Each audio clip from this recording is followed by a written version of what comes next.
For the 14th consecutive spring, Las Vegas hosting the Chicago Cubs on Big League Weekend. And we're inside Cashman Field.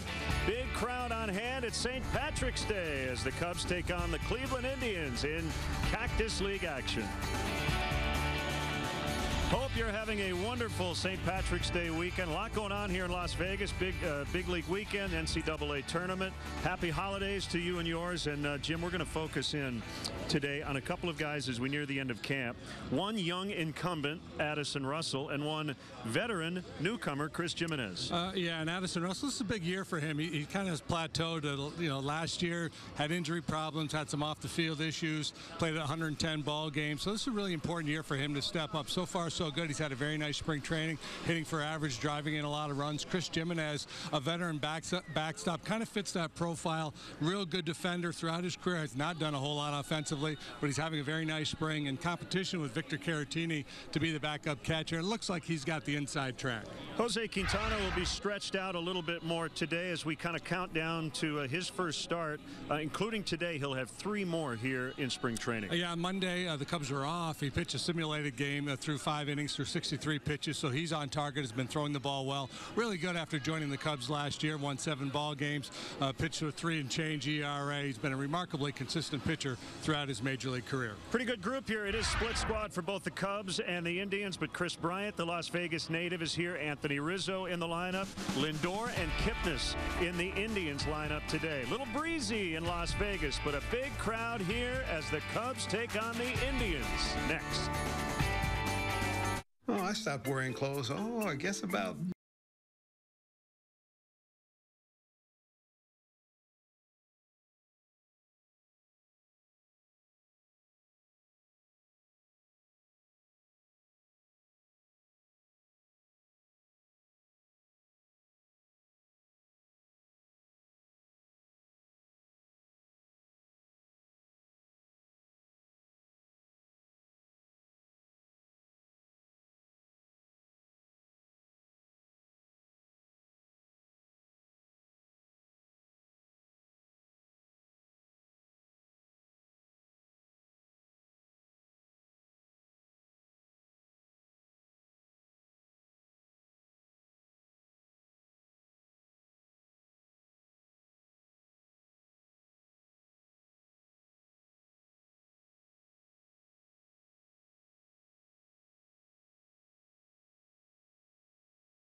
Budweiser.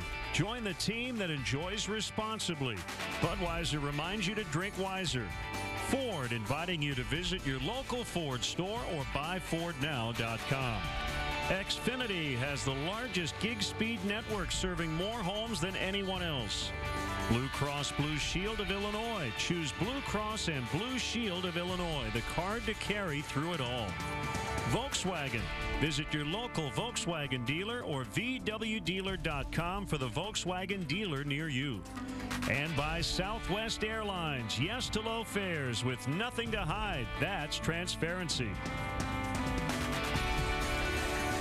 Cubs baseball in beautiful high definition is brought to you by Xfinity. Xfinity has the largest gig speed network serving more homes than anyone else. And we're ready to go. We'll get you the Indians lineup here in a second. Jose Quintana, very familiar with this Cleveland ball club, the former White Sox hurler, and he's ready to work to Francisco Lindor. And we're underway inside 4 ball. Cool and overcast and very windy.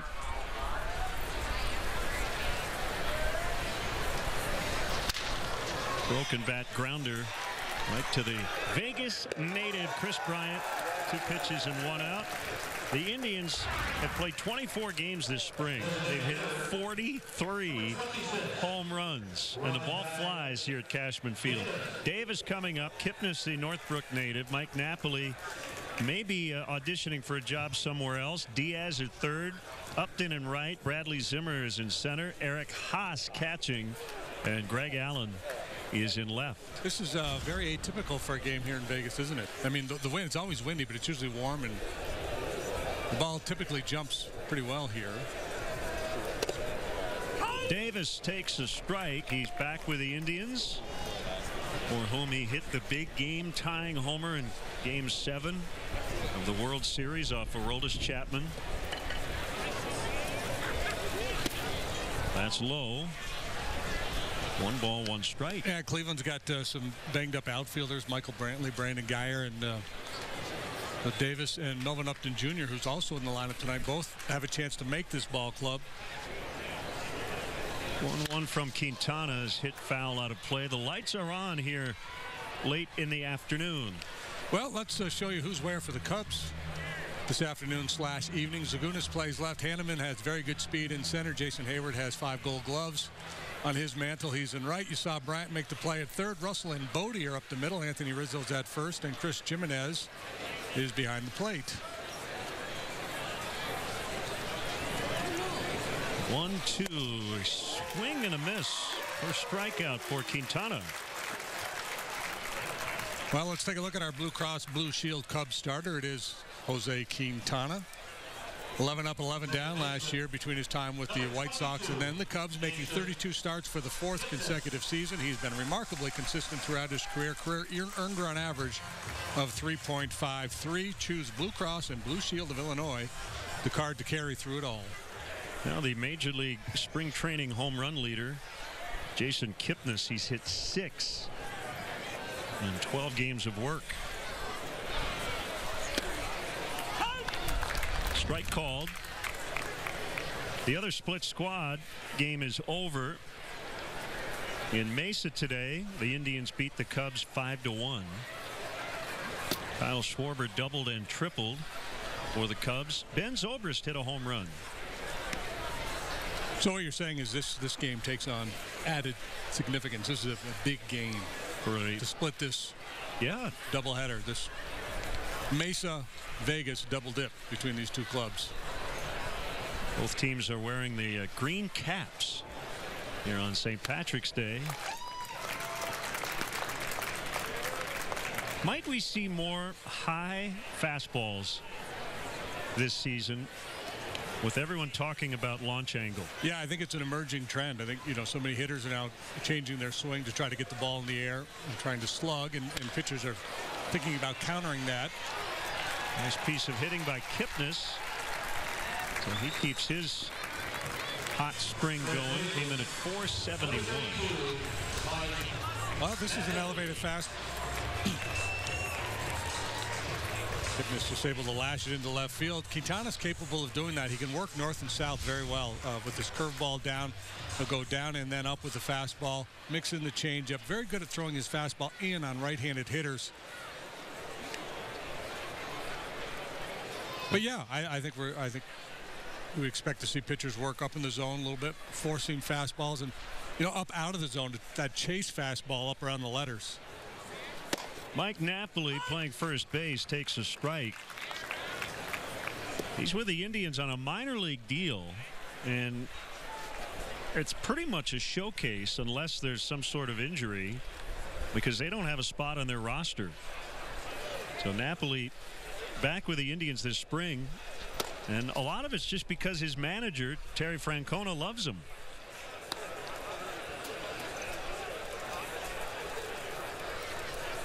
Well, he's done a lot of good work for them in the past, and it's an opportunity for them to kind of say, all right, we're going to give you an opportunity to get some at-bats in spring training and try to show the baseball world that you got a little something left in the tank. Napoli is 36. And he pops it up. Should be an easy play for Bryant. And it is.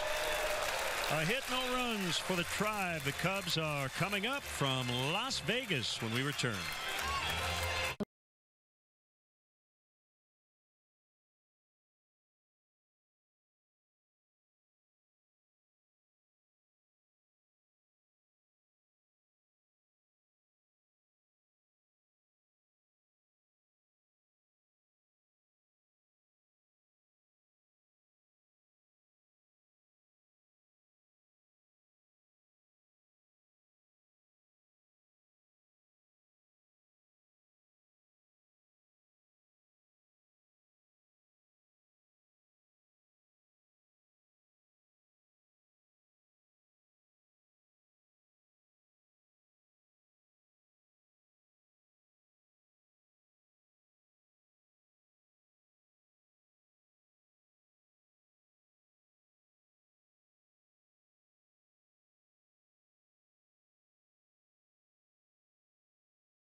Here's a Cubs lineup brought to you by Southwest Airlines. David Bodie has had a really nice spring, made a great defensive play yesterday against the White Sox.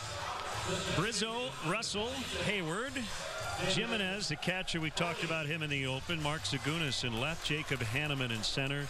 And yeah, the pitcher bats in this Cubs lineup. Tribe defensively, all kinds of speed in the outfield with the youngster Allen. Zimmer can go get him. Upton Jr. likewise in right infield. Diaz, Lindor, Kipnis, and Napoli. Eric Haas is doing the catching here this evening. Bodie into the corner and left.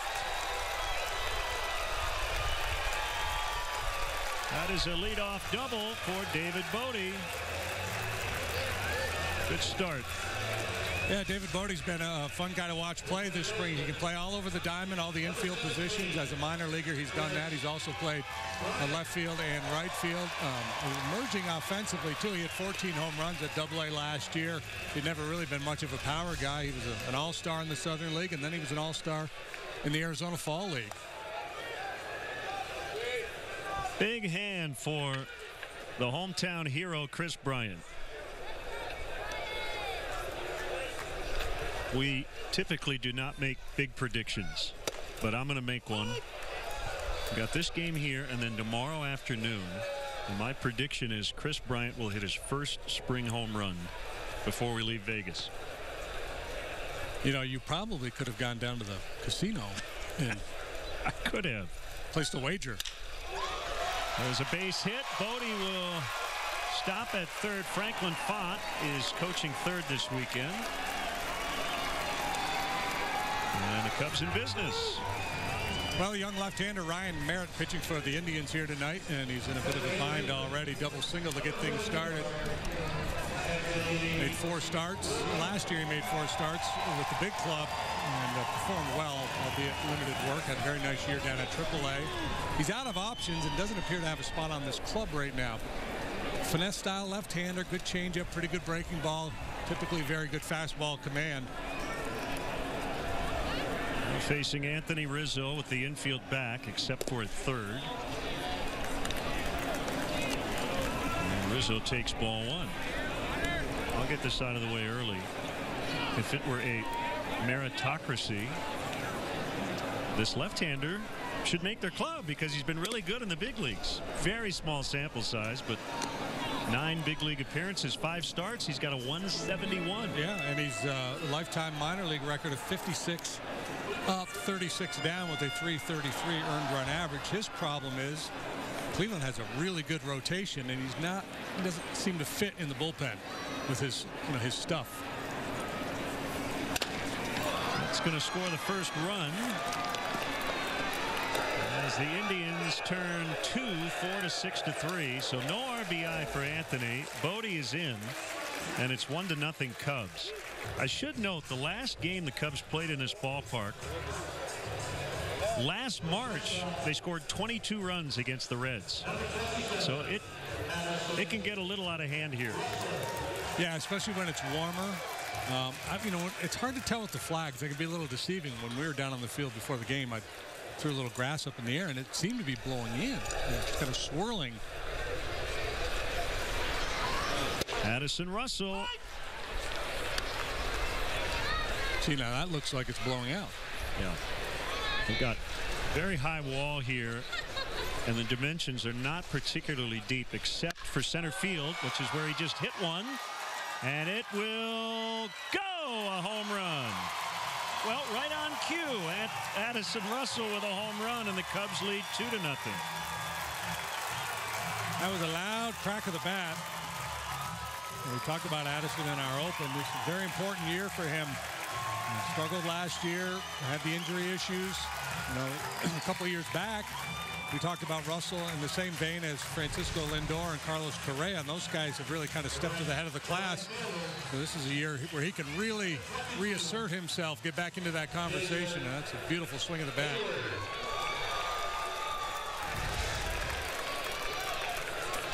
So 2 runs here in the first, and now it's Jason Hayward. And he takes a strike. He hit his first homer of the spring on Thursday in Arizona off a lefty, Robbie Ray of the Diamondbacks.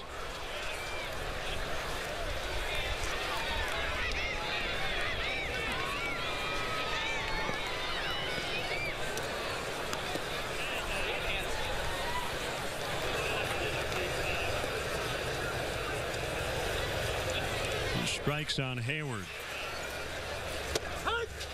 Make it 3. But the Cubs get on the board first. And after an inning on St. Patrick's Day, Cubs 2, Indians 0. A promise was made.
Cubs MasterCard debit card, only available at your local Wintrust Community Bank. Go to wintrust.com/Cubs to learn more. Member FDIC.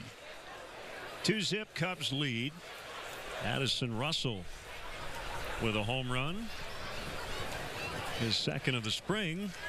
Yandy Diaz will lead it off for Cleveland.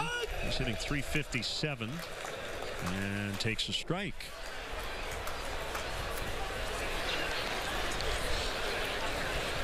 One other note from that game earlier in Arizona, Javier Baez back in the lineup today. That's good to see. He went 1 for 3. Returning from a minor left hamstring issue.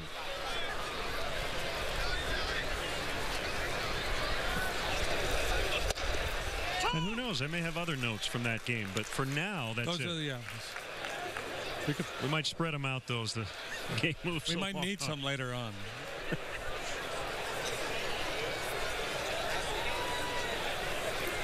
One, two, look out. Hey. Back our way.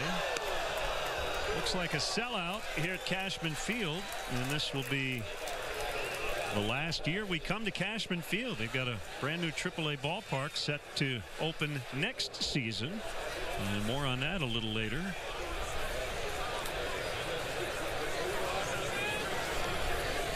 Quintana's strikeout rate took a little bit of a jump after joining the Cubs last year. Breaking ball in the dirt, a good way to go. Didn't get it there. A lot of foul ground here as Rizzo has plenty of room to make the grab.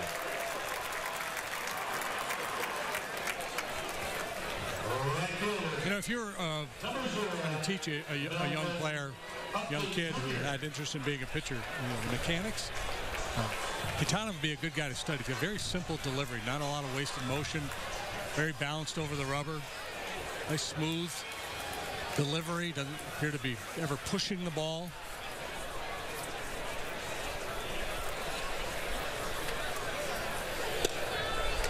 Keeps his chin pointed right towards home plate as he makes a delivery. Now, funk sometimes will add to deception. There's not a lot of funk going on there.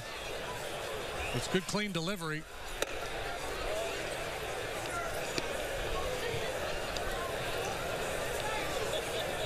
One and one on Melvin Upton Jr.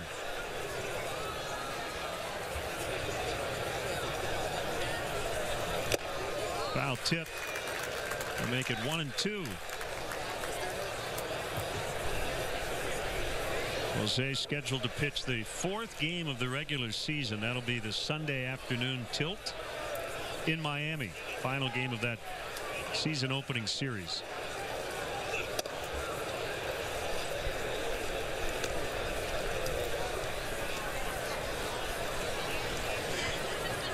Couple official spring training starts in Cactus League play. Also a 5-inning outing in a simulated game on Monday, the day in which the Cubs were off, but he wasn't because he had to get his work in. Called strike 3. Home plate umpire Doug Eddings made the call. He will make a right-handed hitter respect inside. He really loves to throw that fastball to the inside part of the plate. Just a little cutting action.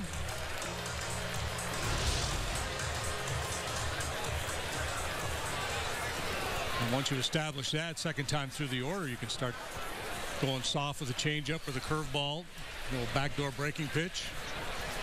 Bradley Zimmer takes a strike. He hit a leadoff homer yesterday against Oakland.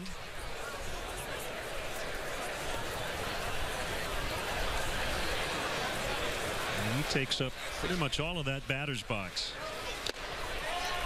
He's a big dude.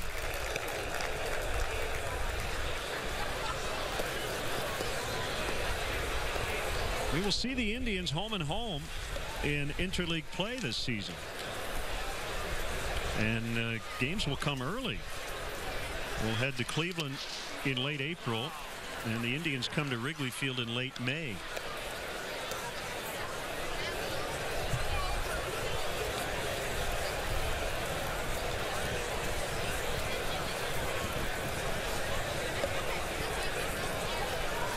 One and two, 2 outs, second inning.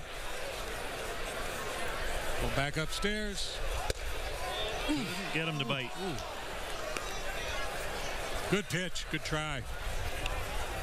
Brandon Hyde, the Cubs bench coach, is the manager this weekend here. Joe Madden back at Sloan Park. To Brandon's right, our left, is Mark Johnson. He's the bench coach this weekend and will manage the AA Tennessee Smokies once the regular season starts. 2 scoreless frames in the books for Jose Quintana. 20 years ago.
Back, everybody is in. Rizzo, Bryant, Javi, Kyle, and the rest of the boys are getting ready, training for another shot at October Glory. Be a part of it all season long at Wrigley Field, starting with opening day.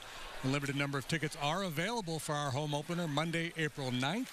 Act quickly before they are gone. Get your tickets now at Cubs.com. Chris Jimenez swings and misses against a former battery mate. Jimenez, an ex-Cleveland Indian.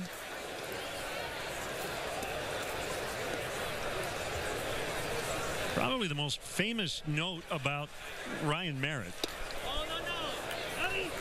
is that he started Game 5 of the 2016 ALCS in Toronto. It was just his second career Major League start. He went 4 1/3, gave up 2 hits, no runs, so didn't get a decision. But the Indians won that game to clinch the pennant. Well, that's a good one to put on your resume. They had some banged up pitchers. Terry Francona needed a starter, handed the ball to the young left-hander, and he delivered. He was perfect through 3 1/3.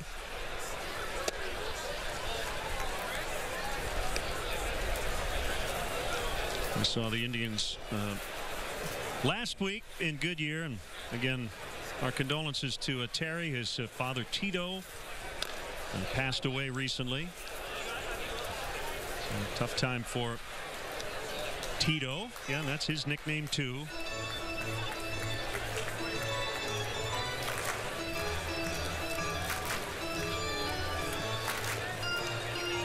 Two balls and 2 strikes on Jimenez. Start talking Hall of Fame tracks as managers. Yeah, That's what he did in Boston, and if the Indians win a World Series, Jimenez swings and misses for strike 3.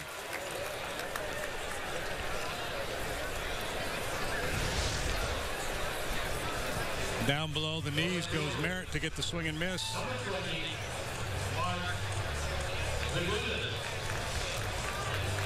We'll bring up Mark Zagunis.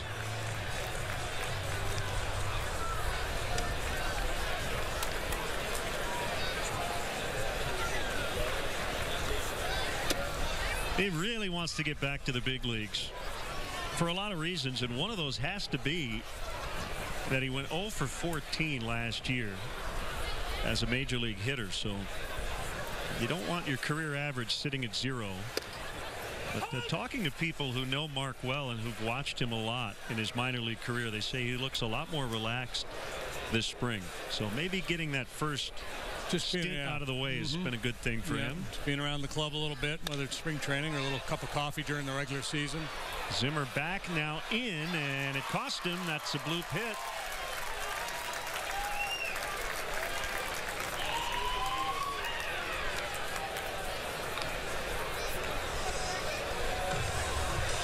Always a tough read for a center fielder. Big swing, but off the end of the bat. A little flare, get a late break. Zimmer, who has tremendous speed, and able to put himself in a position to make a play on that ball. Now Jacob Hanneman back with the Cubs after making his big league debut late last year with Seattle. And a strike. First base coach this weekend here, Desi Wilson, hitting coach at Iowa, and in his 11th season in the Cubs organization. Funny moment the other day. We're in Peoria playing the Padres. And Hanneman in the air. Well hit. Is it high enough? It is. A home run for Hanneman. Cubs lead 4-0. H-A-double-N-E. Hanneman, you think of him as a speed guy, not necessarily a power guy, and that appeared to be all upper body. It looked like the legs were fairly stationary.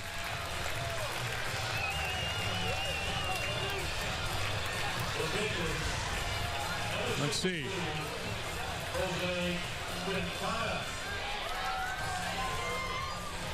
Not a horrible pitch.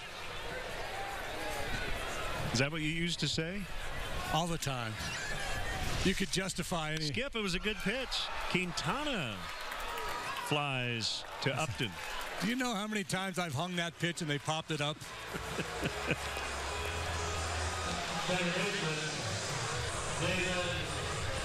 Here's Bodie, who doubled to start the first. Yeah, so the other day we're in Peoria, and late in the game, a bunch of minor league kids come into the game, right? And there was a number 99 with no name on his back, and he's in left field, and the Padres media relations staff is panicking because there's no 99 on the sheet. And all of a sudden we hear, now playing left field, Desi Wilson. Another extra base hit, possibly for Bodie. Zimmer will throw late. He's got 2 doubles in 2 innings. David Bodie doubling down here in Vegas. He's bigger than Carrot Top in this town. That's what he did throughout his minor league career. You know, a high average hitter, a lot of doubles, and as I mentioned, his first go around, his first time up, he's out of the power. See the big leg kick there, generating a little bit more power. Interesting guy, certainly worth keeping an eye on. Looks like he's got a big league future. Maybe he's on the Chris Taylor, Justin Turner track.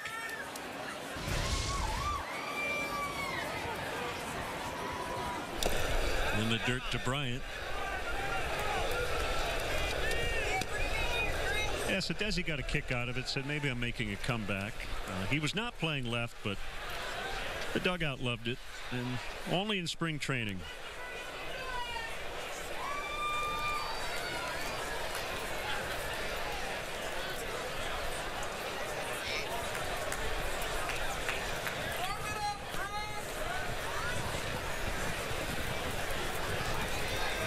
Time to remind everybody that Len predicted a Chris Bryant home run this weekend.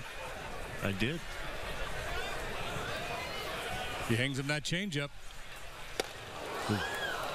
Ooh. Yeah.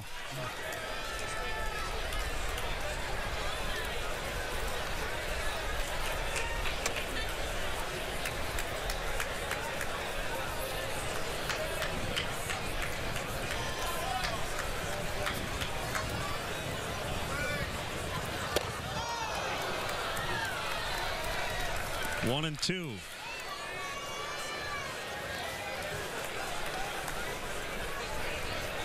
That was a good adjustment there. The previous one, I believe the previous pitch was a changeup as well. Went up on the board at 82 miles per hour, but it was elevated. He got away with it. And then he came back with a dandy. Swing and a miss. Another So one. Merritt gets him this time. If you're in Vegas, maybe drive over to the Hoover Dam. It is just spectacular over on the Arizona-Nevada border. 4-0 Cubs after 2.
Hanneman with a home run, and the Cubs have the early lead 4-0. And we're back here in Vegas. The Cubs here for the 14th consecutive season. And Rossi Rallencotter is with us for his annual visit as well from the Las Vegas Visitors and Convention Authority. And congratulations, you've got a big anniversary coming up. 45 years? March the 19th, I'll be at the Convention Center. 45 years, yes. Unbelievable. Yes, sir. I can't. Eric Haas, the catcher. And a swing and a miss, 1-1. Well, so much going on. This is the weekend you want to be here. St. Patrick's Day, NCAA tournament, big league weekend. Kenny Chesney, I believe, has concerts this weekend. What am I missing? The Golden Knights? Vegas Golden Knights playing. Yes. Last night. Yes. This is where you want to be. Most definitely, especially with the March Madness and the, 26 years of big league weekend. It's a great place to be, and this is the new kind of reinvention of or an evolution of Las Vegas as a destination. All these new sports that are coming in. There's the 2-1, and Haas will foul out of play. Soccer's coming to this facility, correct? Right. Las Vegas Lights. It's a minor league soccer team, but they played some exhibition games, so they'll be playing here during the season. And then, of course, the Las Vegas Raiders be ready in about 2020, so getting ready for that, too. Now, where's that stadium going to be? Where will the Raiders play? It'll be out by Mandalay Bay, out on the south side of the Las Vegas Strip. Yes. Inside for a ball. 3-2 the count. So 28 season hosting exhibition games here, plus some regular season games back in the 90s when the Oakland A's were renovating at the Coliseum. The Golden Knights story is really tremendous. Called strike 3. They've already had the best year any expansion teams had in any of the major pro sports. What has that franchise meant to this city? It's been unbelievable. It's kind of just excited everybody in Las Vegas. The fact that we have the NHL here, set a record for the most home wins, a record for the most road wins. Really have energized the community. They've been around the community, and so that's been great. And the fact that people are coming in from out of town. You go to see the games, and you see as many jerseys from the other teams as you see from Las Vegas, but it really has been exciting for all of us here. This is Greg Allen, and he takes low for ball 1. Well, JD and I, we were watching the tournament last night at our hotel, and it was insane. And you had some upsets this weekend. This is a place you want to be if you're a college basketball fan, and we get that chance to come here every March. Yeah, it really is a place to be for March Madness, as well as, you know, guys have fantasy leagues and they come to town for that, and the excitement of the games, and, you know, you're one and done, and all of that, and you can see game after game and go to the sports books and do that. Allen with a ground ball to the shortstop, Russell. Close. Ooh, there we go. He can really go. Might have been a replayable situation in the regular season, but not in spring training. 2 outs. Yeah, good throw by Russell there. You know, he's had some issues with his shoulder, a little tender last year. He's been working on that arm stroke, and he really cut that one loose. And bang banger probably could have gone either way. So, Rossi, but not only the March Madness with all the fans that come here to place their wagers and watch the tournament, but you guys host at least a couple different conference tournaments here too, right? We have 4 of those, and so we are a basketball city for those 4 conference tournaments. And again, fans come in for that, and it's really great for Las Vegas. And a new ballpark. New ballpark, yes, be open for Big League Weekend next year. Looking forward to it. It's out in the Summerlin area. It's be 10,000 seats. It's going to have a swimming pool outside the right field fence, and very family friendly. And it's going to be a great addition to Las Vegas as we continue the sports renaissance. 1-1 on Lindor. Cubs lead 4-0 third inning.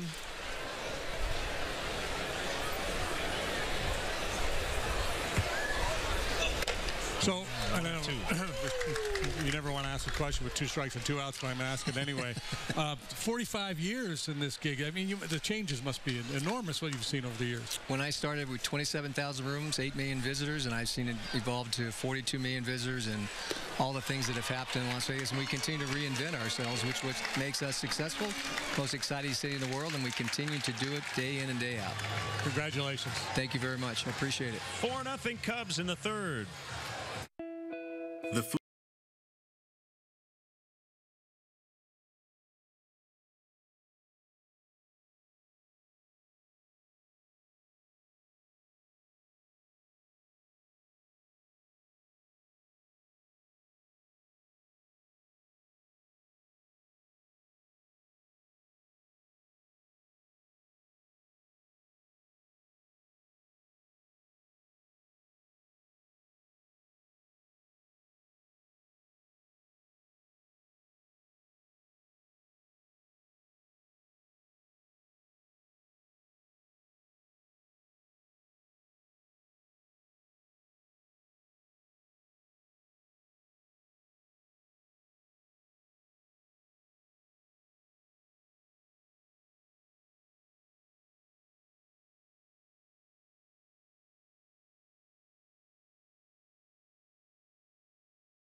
Back here in Las Vegas, Big League Weekend. Cubs lead the Indians 4-0. Home half of the third. Day game tomorrow before we head back to Arizona. Anthony Rizzo will lead it off against Ryan Merritt as we chat with Rossi Rallen-Cotter from the Las Vegas Convention and Visitors Authority. And another ball hit well in the air, deep center, and it'll one-hop the wall. That's a double for Rizzo. Cubs have brought the heavy lumber to Vegas. 5 extra base hits already, a couple of home runs, 3 doubles. Rizzo takes a turn, takes a whack at Merritt here as he tries to go down and away on him. And it's almost impossible to go down and away to Anthony because he's so close to home plate. You have to really throw that ball off the plate, or else he's going to be able to reach it, and more times than not, hit it hard. So Russell, who homered his first time up.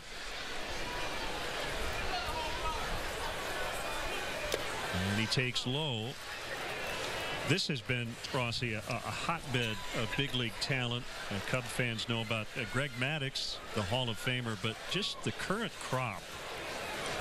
Headlined by Chris Bryant, Bryce Harper, Joey Gallo. It is a really impressive group. That'll get in. Rizzo will advance to third. So obviously youth baseball here in Las Vegas is just off the charts. And Las Vegas has always been a good baseball city. I grew up here and played high school baseball and the Little League system. And as we've gotten bigger, we're developing more big league ball players. But over the years, players came out of high schools here and went to the big leagues. And it's really been a sport that people here really do love. And great competitive baseball. My alma mater, Bishop Gorman High School, has been #1 a couple of times in the country.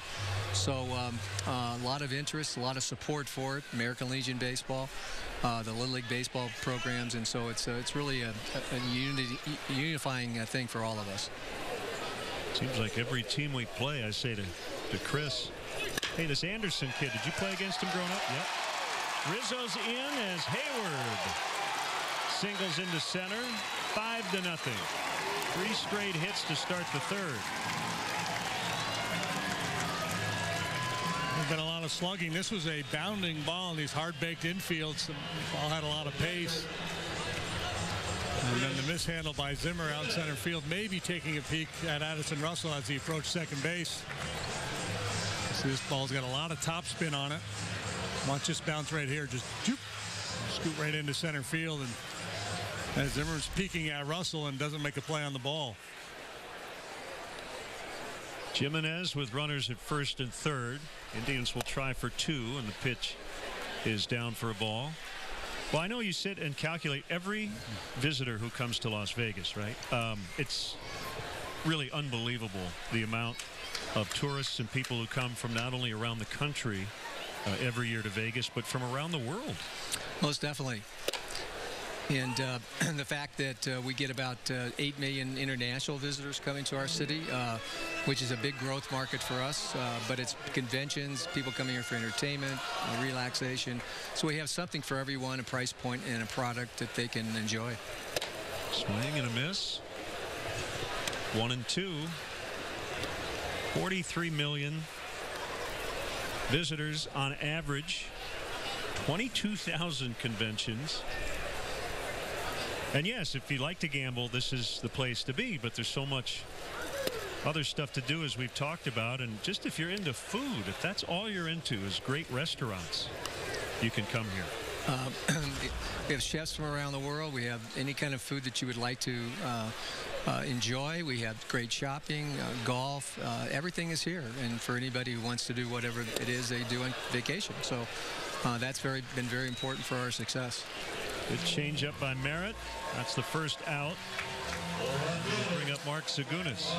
Yeah, you talk about Cashman. When this ballpark's always been a hitter's ballpark, but the first couple of years it was open, it only had one level of outfield walls out there, and so because there were so many home runs hit out, they had to double deck it. So it does travel out here, especially with the winds blowing. They said, boy, Deshays has just ruined this ballpark. Yeah, it's called the Deshays clause when they put the second level of wall in. Mm-hmm. Rossi, do we have any Las Vegas Stars memorabilia? JD's been very wistful today. He might have to get a T-shirt. I played for the Stars in 1992. Before you leave here, you might want to get a Stars cap or something. Hayward takes off. The throw is not in time. Well, one thing when you come to the ballpark this year, because this will be the last year at Cashman, be a lot of Stars 51 memorabilia around. You can see that, and there's going to be some in the newspapers happening. This happened this day at Cashman Field and so forth. So to enjoy that as it moves out to Summerlin. But a lot of people at those brown and yellow uniforms of the Stars and the orange in there. Yeah, the old Padre days. The old Padre days, yeah. So which is good though. It brings back a lot of good memories. The 51s are the New York Mets' top affiliate. Strike called on a fastball at 83. Is there any player that's come through here over the many years that people that have followed this franchise for so many years would say he's our all-time favorite? Does anybody come to mind? Well, I have to say this because on my board, Zagunis out in the deep left center. That ball's gone. Another home run. 8-0. So the route is on. So a county commissioner is on my board who played for the Stars, Larry Brown. Oh, yeah? And so he's my favorite. But Kevin McReynolds, Kevin was a fantastic ball player and brings back a lot of good memories. And it was kind of in the beginning when we first had a team and people really rallied around him. Did Tony Gwynn play here? No. Tony didn't spend a lot of time in the minor leagues. No, I don't think he did. So it's been a struggle, to say the least, for Ryan Merritt. And as we mentioned earlier, he likely doesn't have a spot on this club, and he's out of options. So every time he goes out there, he's auditioning for all the other major league clubs. And,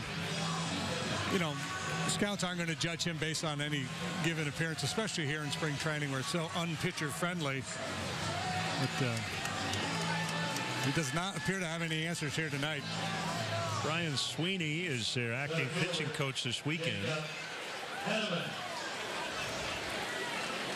And here is Hanneman, who hit a 2-run homer to the opposite way his first time. And that's one thing you have to do as a young player in a situation like this, a young pitcher, you're getting your brains beat in. You have to continue to compete. And that's the one thing the scouts will note. They'll say, yeah, the kid had a tough night. He was getting his changeup up. He gave up a lot of hard contact, but he didn't quit. Continued to compete. Showed a little, moxie out there. So they've got action in their bullpen. And yes, it's number 54, Hanneman. And that is off the top of that wall. He just hit a ball about 430 feet, and it stayed in. That's a double. Incredible. That's as far as you can hit a baseball and not have it be a home run. Yeah, he hit this one better than the home run. He hit an opposite field home run last time up to left field. This time he goes dead central. And big part of the yard out there. You see the number 433 high atop that wall. So the batter is Quintana. He flied to right his first time. Oh, he hits a line drive right to Zimmer.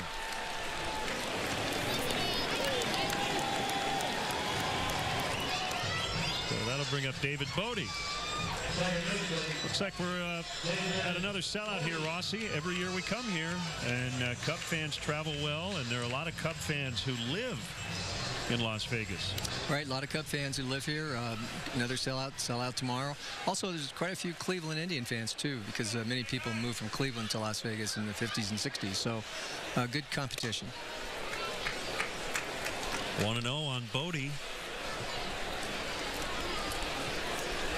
Yeah, I love the A's story. So, was it 96-ish? 1996? Mm-hmm. The A's were renovating their ballpark, so came here for about a half a dozen games in the regular season.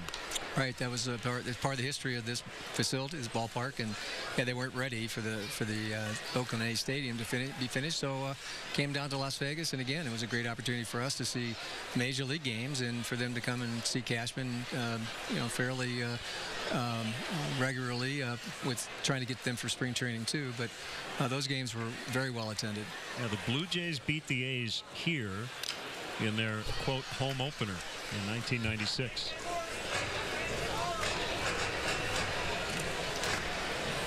Bodie from the leadoff spot, 2 for 2 with a couple of doubles.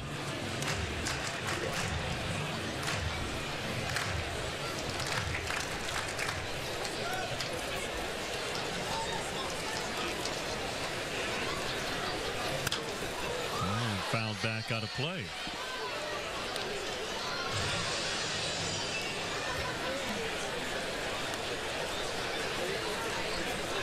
Cubs have 11 hits in this game.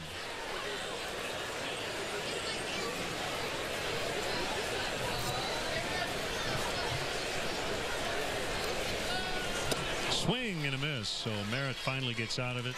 Rossi, thanks again for the great hospitality. Congratulations on 45 wonderful years. Thank you very much, and we'll see you here next year. That sounds great. 8-0 Cubs after 3.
Hey, Cub fans, don't forget to check in on the Cubs blog at WGNTV.com. It's presented by Nationwide's Jeff Vukovich. Go to jeffvuk.com or follow him on social media. Nationwide is on your side. Strike to Rajai Davis. All Cubs.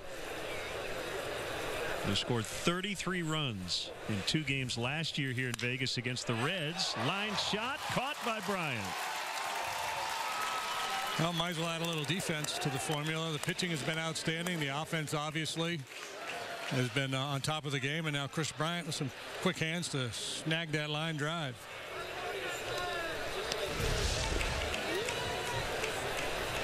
Sharply hit, but a hang with them for Rajai Davis.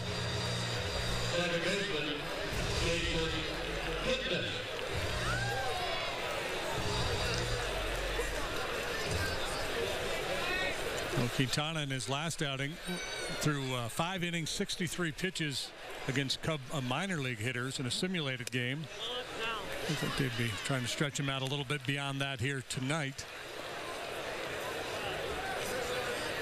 Kipnis trying to stay healthy this season. He was on the DL 3 different times last year. 1 ball, 1 strike.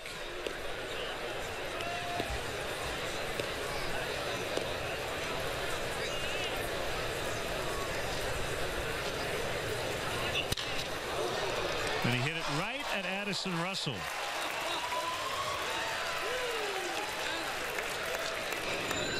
Going the Cubs' direction so far. The Indians have hit the ball right on the button twice for outs to start the 4th. Perfectly positioned.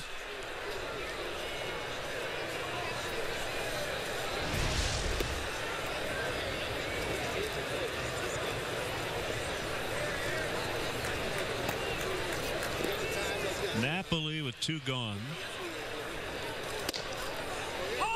A lot of first pitch strikes from Quintana, and that's kind of a hallmark of his career.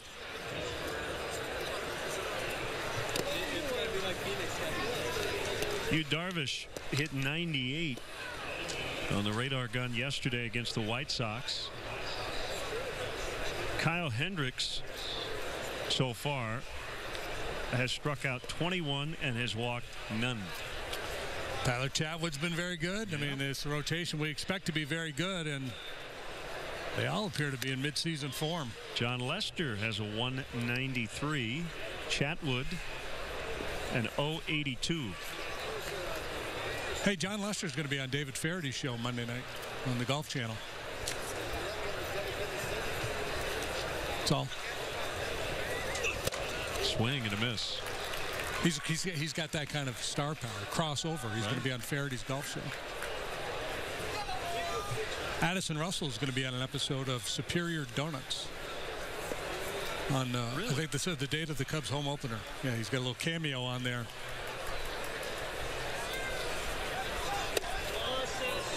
Just missed. I'm not familiar with Superior Donuts. It's a sitcom. He's going to be on it. And again, Quintana, it's fairly unique. Most guys better command and prefer to go arm side, but he likes to throw that glove side fastball. He just worked the 1, 2, 3, 4th inning. He has now retired 10 in a row, and the Cubs lead 8-0.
Hey, Cub fans, check out the WGN Sports Game Zone during the regular season and connect to all the up-to-the-minute stats and info while watching at home. Game Zone is sponsored by The Great Escape. Pools, patio furniture, hot tubs, and more. Escape your everyday. Shop The Great Escape.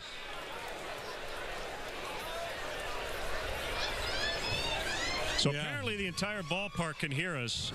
If I were an engineer, I would turn us off. But, Doug, there's nothing I can do about it.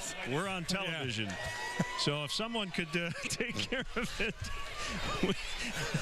We're just going to mime the game.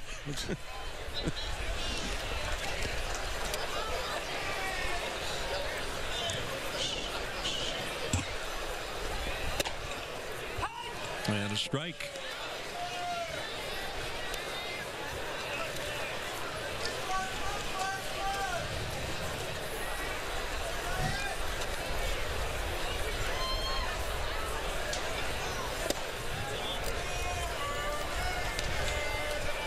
Can you hear us now? I think we're okay. Are we good? I think we're good. Well, you were talking earlier, and I was hearing an echo. I'm thinking a little low, 2-1. That would be a huge advantage. We would be able to tell the hitters what was coming. Well, that was a first.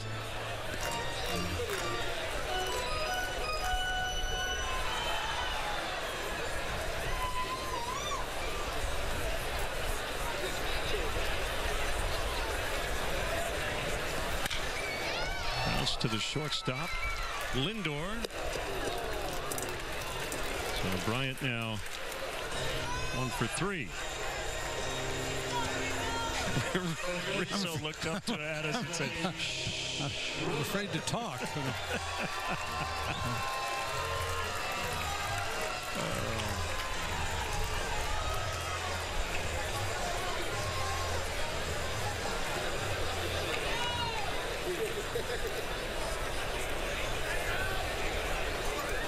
McAllister, veteran's been on the scene for 5 or 6 years. Out. Ouch, ouch.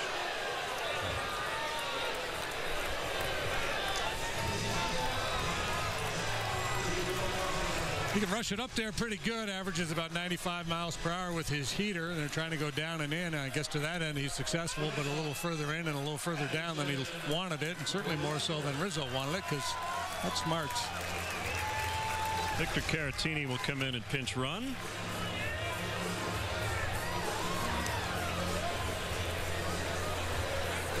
And stay in, likely in play first.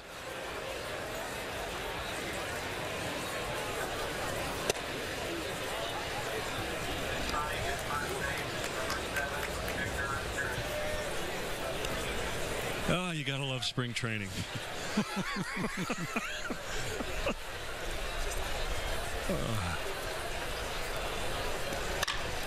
Toward the hole and through. Russell, a homer, 2 singles. Fourth drive of the game was Russell's blast in the opening inning. Well, they're trying to go in on him, and Merritt obviously was not able to get that ball in on his hands, and Russell made him pay a price.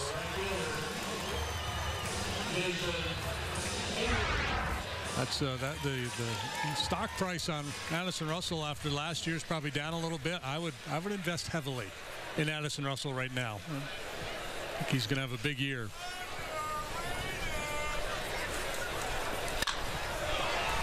Rolled into right.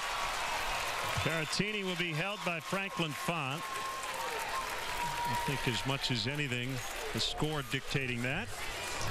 Bases loaded. McAllister not having a whole lot of luck. Like Merritt, who preceded him. McAllister doesn't have to worry about his position on the ball club, though. He's locked into a spot in their bullpen, and it's an outstanding bullpen. And this Cleveland team, 102 wins last year. They're good in all phases. They scored a bunch of runs. Their rotation was outstanding. The bullpen, the best in the league. Defensively, very good.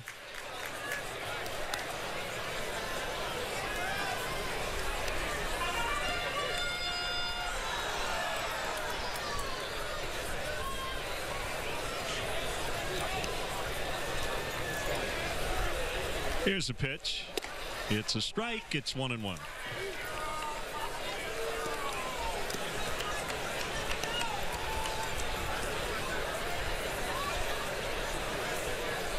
Jimenez, he played his college ball in Nevada up at Nevada Reno.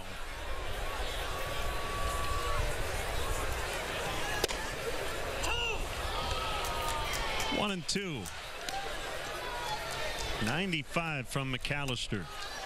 Maybe a little bit off that outside edge, and just goes about behind the plate next half inning. He'll mention that to Doug Eddings. Hey, Doug, I think you missed that one.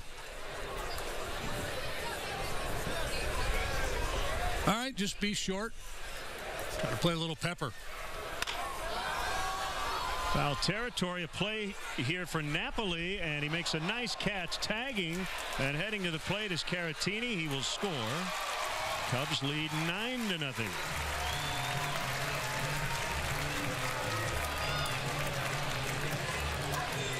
That's a nice little RBI to pick up, is it not? You hit a little pop foul down the first base line, and good heads-up base running by Caratini. Napoli takes a few steps before he's able to right the ship and get pointed back towards home plate to make that throw.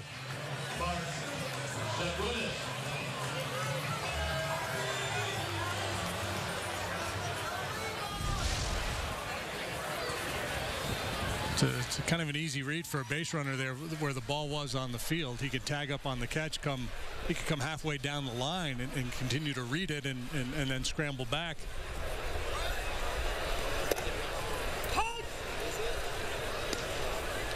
One strike to Zagunis, who has a real good eye at the plate.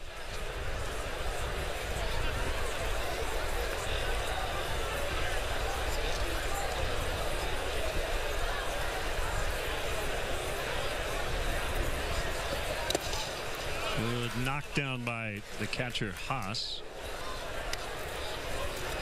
So Zagunis with the home run earlier.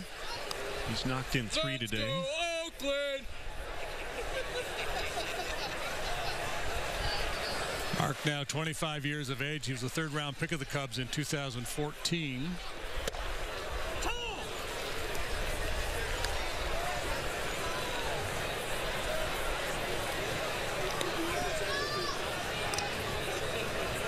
Walked in over 17% of his plate appearances at AAA last year. Had an on-base percentage of .404. Yeah, he's got that skill that's really tough to teach. This time, though, it bites him as he takes a called third. The Cubs have scored in every inning and lead 9-0.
Hey, welcome back. Clark's Crew is the official kids club of the Chicago Cubs. Team up with Clark as a member of his crew and receive kid-specific perks, events, experiences, and merchandise. Clark's Crew members even receive priority access to Kids Sundays.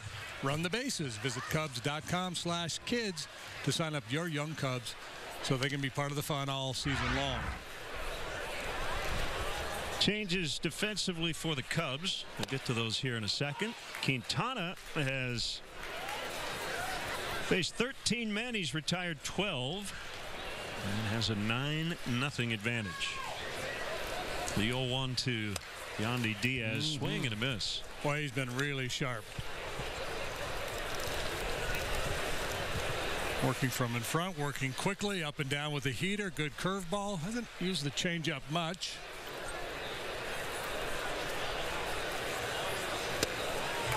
And he takes quick work of Diaz.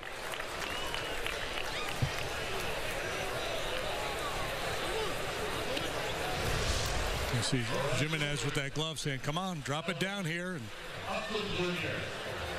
Quintana able to oblige. Strikeout number 7.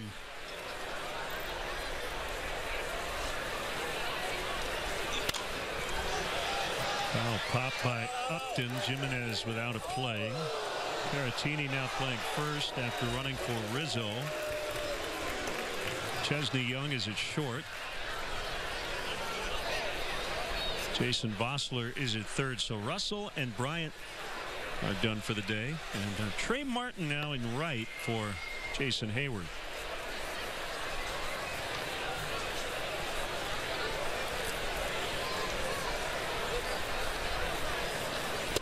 Swing and a miss, 0-2.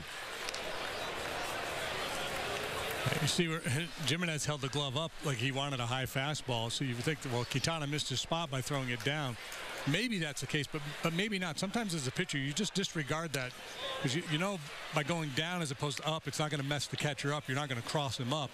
Just you may want to do something with the pitch other than what he's asking for, and you're in a rhythm and ready to go. You know, the assumption is he missed the spot, but that might not be the case. Backhanded play, Vossler. Bounced throw handled by Caratini.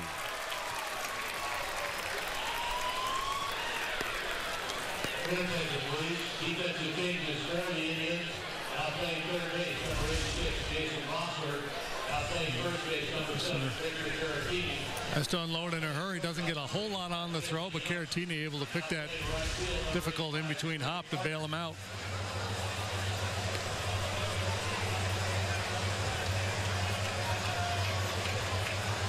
Zimmer with 2 outs.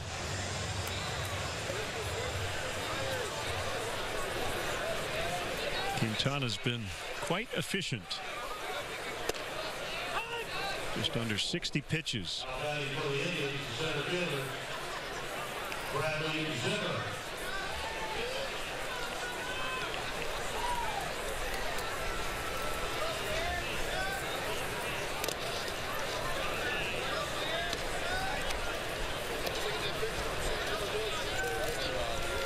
You mentioned a couple of injuries in the outfield.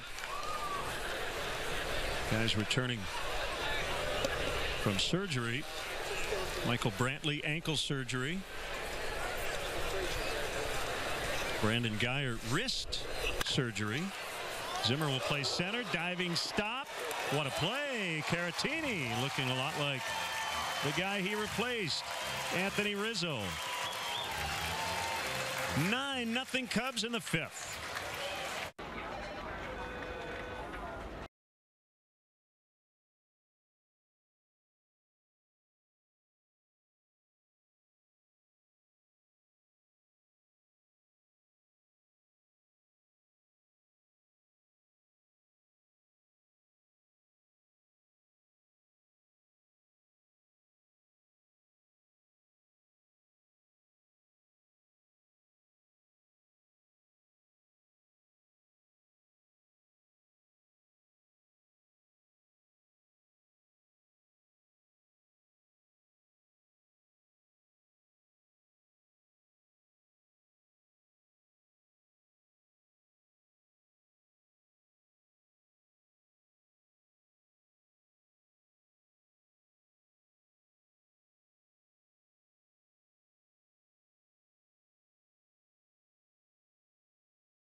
Indians don't have any. Are you in charge of planning your next social gathering? Plan a day or evening at Wrigley Field and enjoy special perks only available inside the ballpark. The Cubs offer special ticket packages for groups of 15 or more. Visit Cubs.com/groups.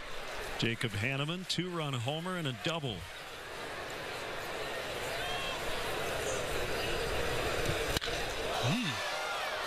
Deep right. Did he just hit the 364? I believe he did. No, he didn't. Jacob Hanneman could have 3 home runs. He doubled off the very high wall over the 433 marker in center his last time up. That one may have hit that sign. Yeah, and that's the Cubs dugout. That's what they're asking. To Ted Barrett down there at first base. I think they're saying that, is that not a home run if I hit the sign above the wall? He's had a wonderful day, and it could be an amazing day. Yeah, it hit the 4. See, that should be like in minor league ballparks. I don't know if they do it as much now as they used to, but back in the day they'd have a lot of funky promotions, and somebody would have won $364 with that, right? I mean, that's, yeah. Used to have one, I think it was in Birmingham. If a player hit a ball into this basket, they'd win a suit of clothes from a local clothing store. Kerwin Danley chatting with the Cubs dugout. Hey, can you put us back on the PA so we can ask him? Bunted to Napoli, and he'll apply the tag. It'll be a sacrifice as Hanneman advances to third.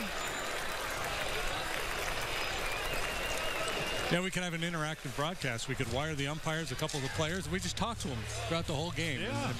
Go out over the air, be in the ballpark. Get somebody to run us a hot dog up here. Quintana does his piece with the bat. Darvish had a knock the other day. He's a good athlete. Looks like he's going to be able to help himself a little bit. Infield in against Bodie. Steve Reich 1.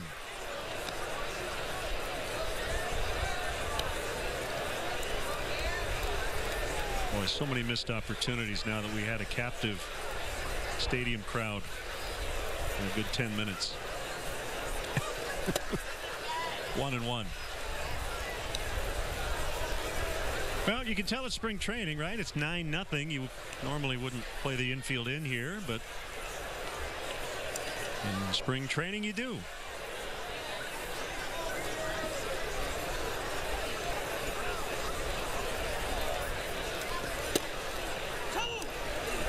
One and two.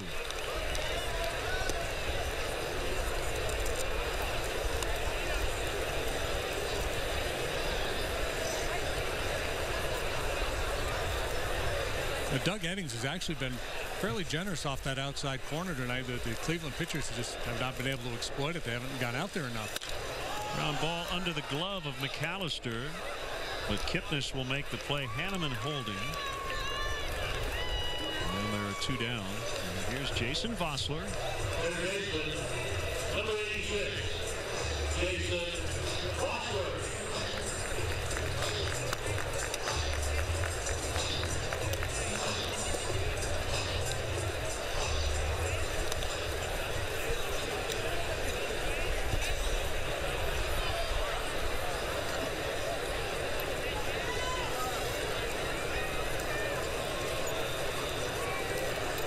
Left-handed bat, pitch in the dirt. Hey, how about the Loyola Ramblers winning again? Congratulations. Just knocked off Tennessee by a point to advance. I can see a Rambler Retriever national championship matchup coming. So they're in the Sweet 16. Yeah. Huh? Yeah.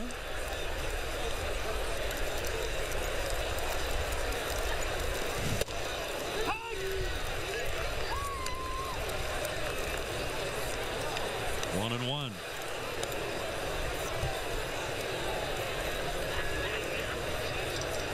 KB's going to have to go deep tomorrow. Yes. For your Nostradamus. Everybody but Bryant today. 1 and 2. They didn't need a homer from Chris. When you got Bodie and Hanneman.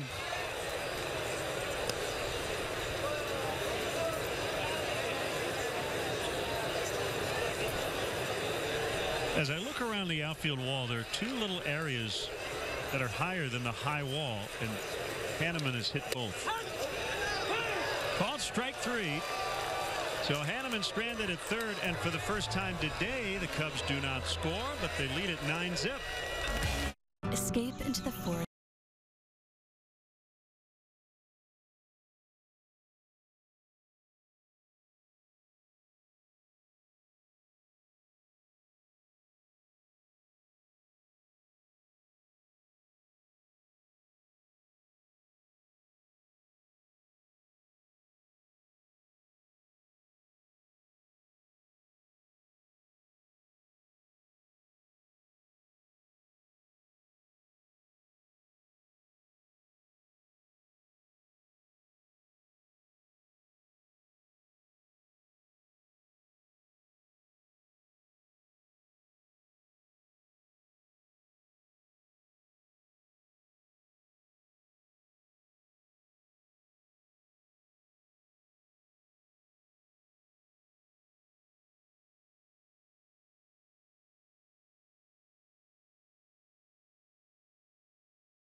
Cubs baseball is brought to you by Budweiser. Join the team that enjoys responsibly.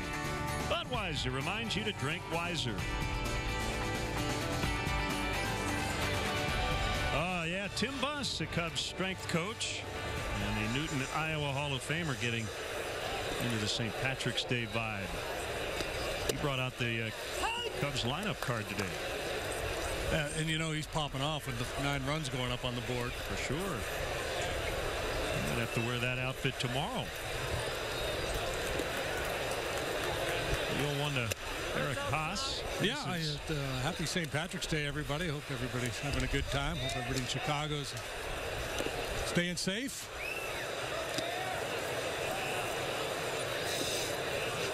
Roberto Perez, Yan Gomes will be their catching tandem in the big leagues as Bossler gets Haas.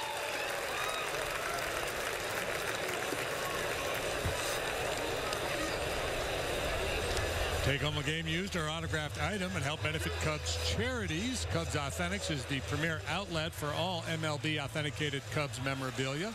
The Cubs will donate net proceeds from the sale of Cubs Authentics to Cubs charities. Visit Cubs.com/authentics.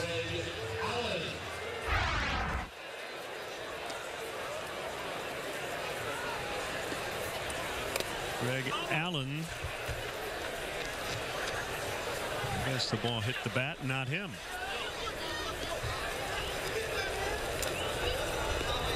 Maybe a little wary of that ball up and in. Broken hamate bone last year, cost him a bunch of time. He had a real nice year in the minor leagues. He's a speed guy.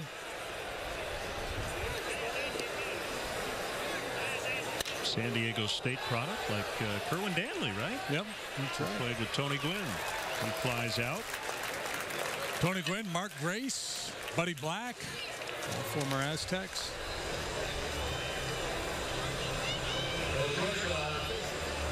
You know, like something, you know, how the internet can be this just rabbit hole, right? You start one thing leads to another. Somehow I was bumping around on there today, and I ended up on a site that had NCAA records for baseball.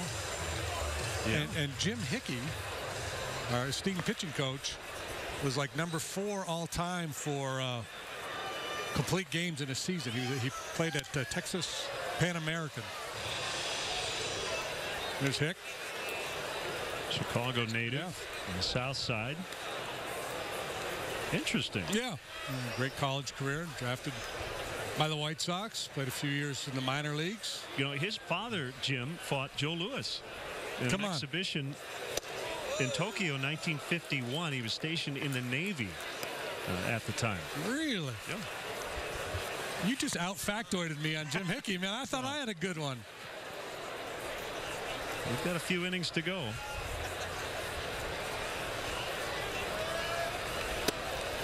Inside, 1-2.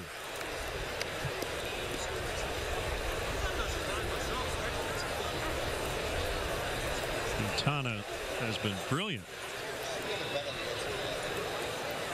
15 in a row he's retired. Tough out here, though. And a guy who's becoming a perennial MVP candidate. Finished 5th last year in the American League MVP voting. Twice he's been an All-Star, just 24 years of age. And he stays alive. Power, speed, tremendous defender. I don't know how many Gold Gloves he's going to win with Anderson Simmons over there in the American League. Well, he won one 2 years ago. Yeah.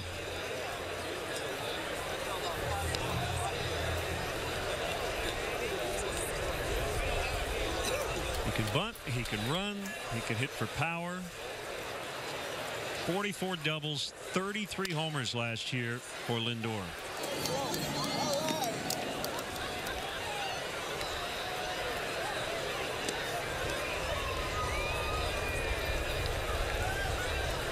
Carl Edwards Jr. getting into the spirit with the cool green and white striped socks. Swing and a miss. Quintana with his 5th consecutive 1-2-3 inning. Cubs 9, Indians no.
for the Gigatime high-speed replay powered by Xfinity.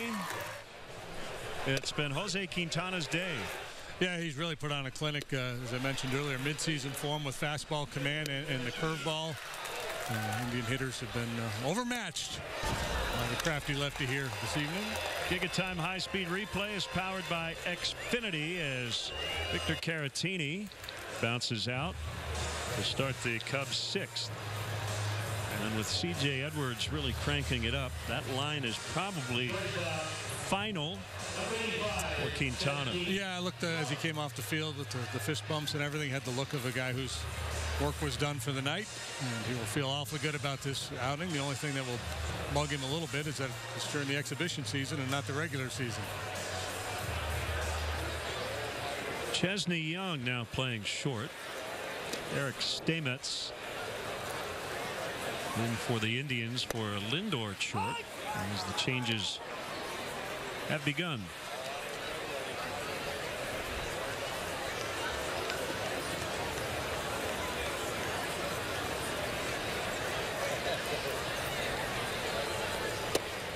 The breaking ball from McAllister. Slider at 85, 0-2.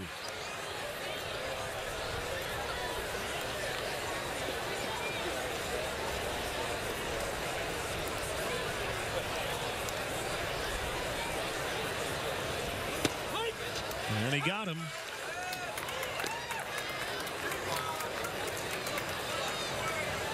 And he's retired 5 straight. And the batter is Trey Martin. Number 88, Trey Martin.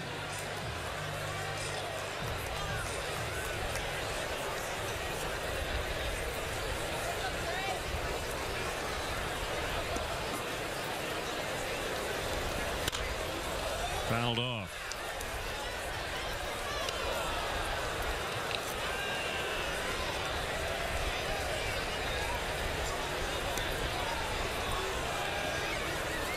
Trey has been in the Cubs system since 2011.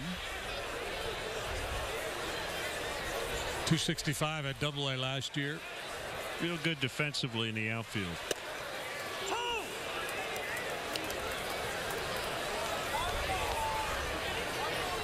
Trey is his nickname Darian. Is his first name. 6'2", 188.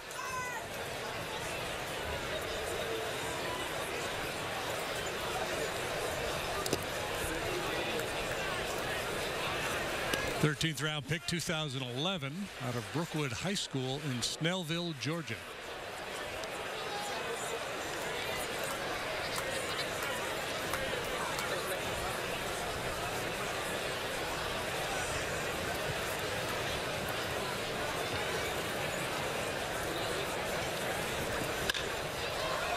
Pop to right. That's Brandon Barnes out there. And the Cubs done in the 6th. A big lead here in Las Vegas.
Here's Carl Edwards Jr.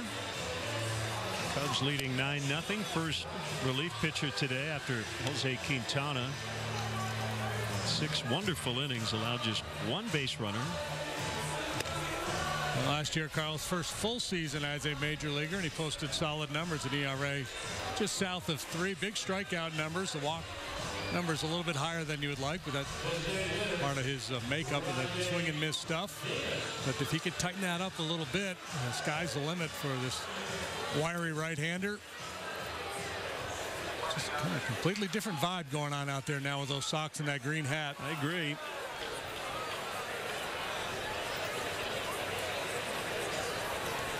You see mid-90s with cutting action and nasty curveball from Edwards. Pretty cool. You've got that spring training pattern on the nameplate and numerals. For all major league teams here in spring training.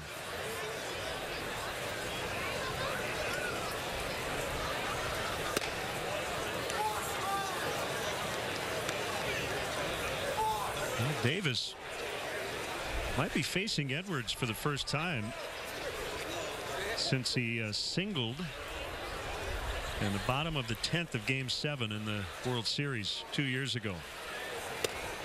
Swing and a miss, 2-1.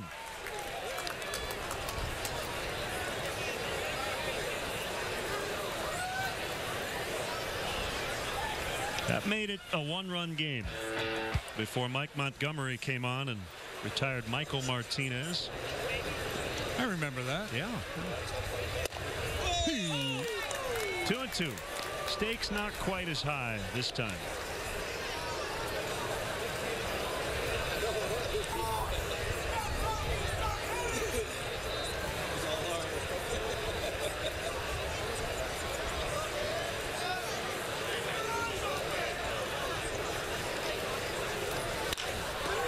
Lined foul. Tried to go in there with a fastball and he missed his spot, hit sharply, but gets another shot at it as that ball just curled foul.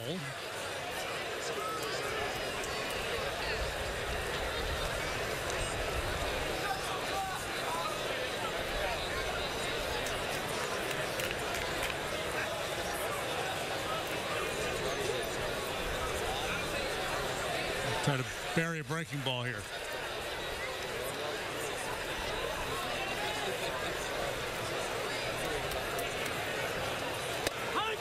That'll work. Didn't bury it, but he got him.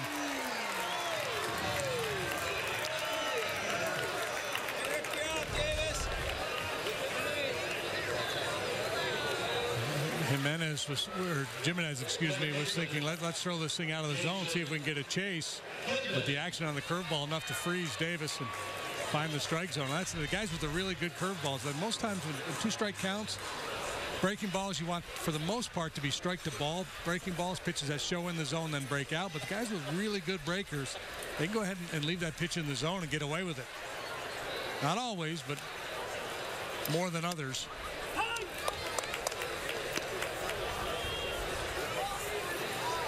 0-1 to Kipnis. He has the only Cleveland hit. A 2-out single in the first inning.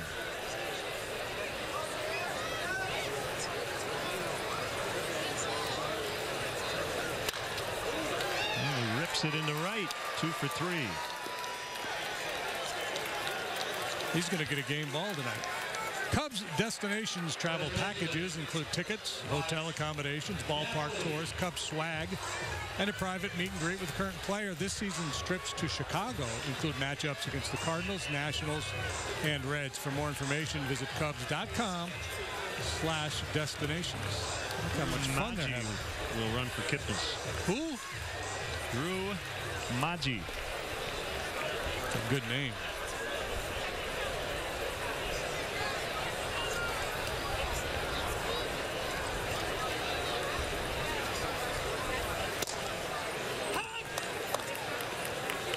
Strike 1 to Napoli. Chris Berman would call him Drew Gift of the Magi, the Magi.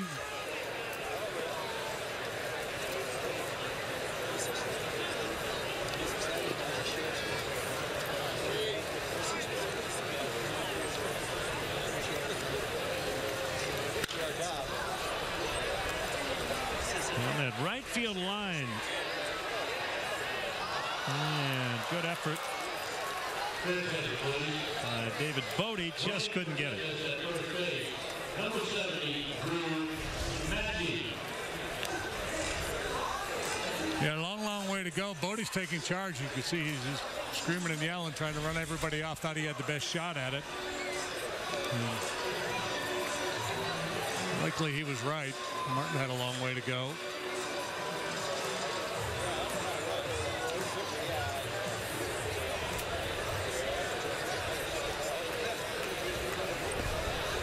I've seen Carl blend in a changeup now and again this spring.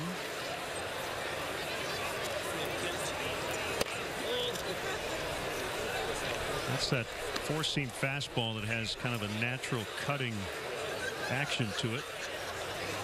I see guys a lot of times in spring training will try to develop a third pitch. Once you get into the season, start pitching in high leverage situations. If you don't feel real comfortable with it, the tendency is to shelve it. Deep left, and this ball is gone. Might that have been a changeup? It was 91. I'm sure we'll get another look at it. So the Indians are on the board, a two-run homer for Mike Napoli. Yeah, his good fastball upstairs. Not many guys are going to get on top of it the way Napoli just did. So he may have been trying to throw a changeup here, although. Yeah, it looks like he had four fingers on it. Hard to tell. I think that's a changeup. The way Jimenez setting up inside, you know, I don't think they would go change up in, but who knows?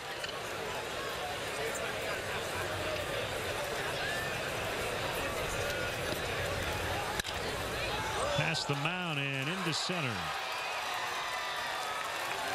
Diaz, 3 straight hits.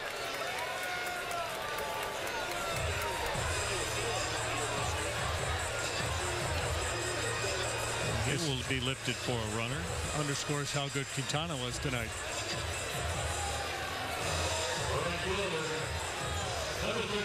Number 64, Todd Hankins.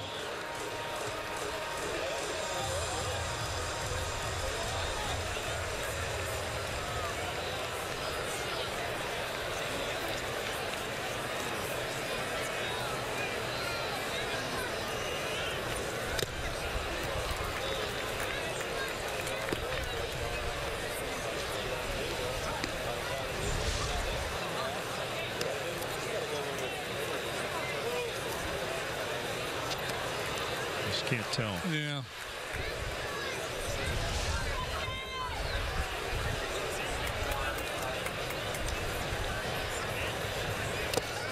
Spike that pitch. All right, so let's say it is. Yeah.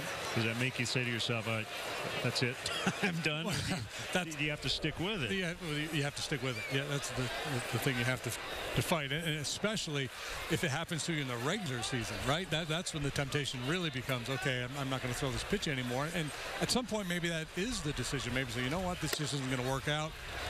We got a track record of success with fastball, curveball. I know Jim Hickey, he wants all of his guys to be able to throw a changeup. It can be a great equalizer for Edwards, especially against a left-handed hitter. You know, when you go cutter in, then changeup away, it could be a great weapon.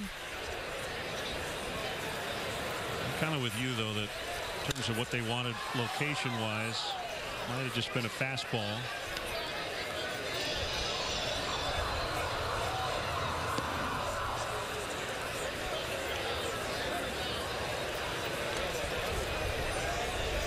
Two on Brandon Barnes.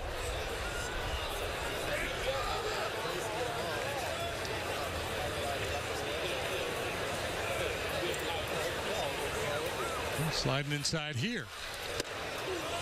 And he struck him out. 2 down. Just gassed him there. That's the 3rd or 4th time in this inning where tried to go inside. Carl hasn't been able to hit his spot. His stuff is so good. He's able to overpower him up in the zone. That's part of the learning process, too, for a catcher who's new to the organization. He's got to learn these pitchers, not just what they throw, but their ability to command it. And some guys just, they're better on one side of the plate than the other. And if you're trying to go in and a ball keeps leaking over the plate, you're going to give up damage there. Swing and a miss as Hankins takes second. So you get to a point where a catcher has to realize, well, even though this may be the best pitch for the situation, I'm not sure my guy's going to be able to execute the pitch. So let's go somewhere, where he feels comfortable.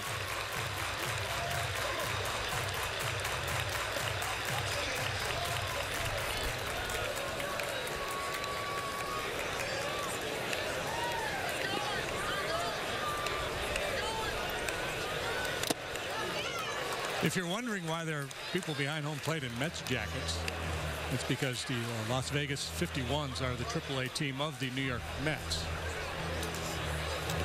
Those aren't Met scouts back there.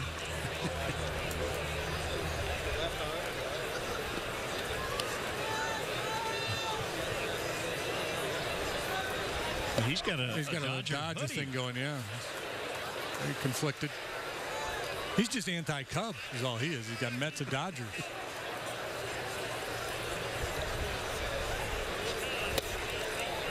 One and two.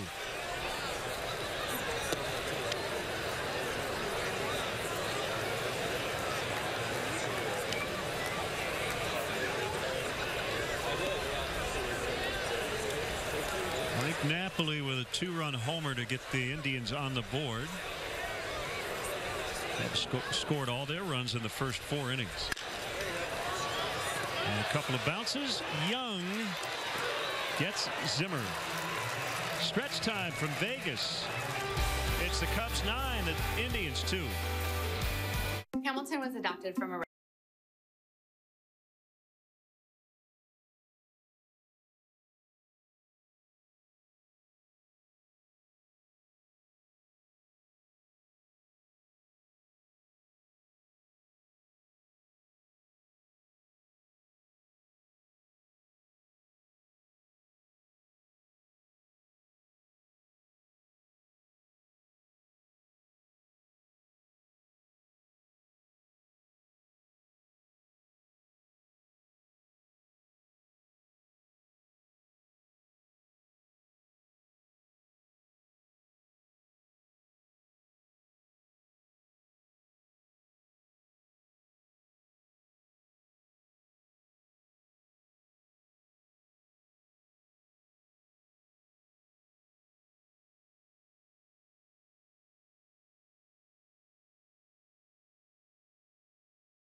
Fan Camp brought to you by Budweiser.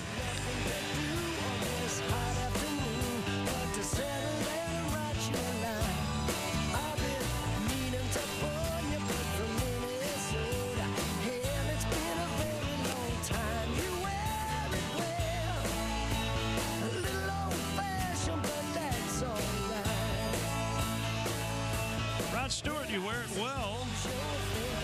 Rod will be here at Caesars Palace in Las Vegas in June. Former Cub Jeff Beliveau now pitching. How old is Rod Stewart? 68. Okay. I'm gonna look it up.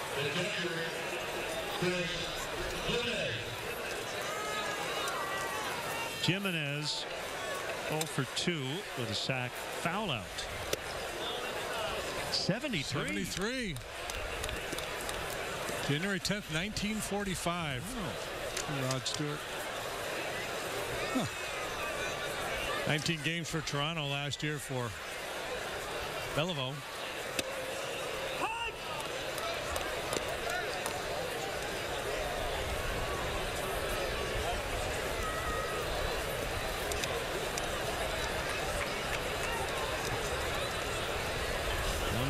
One strike. Here's the pitch. Now 1-2.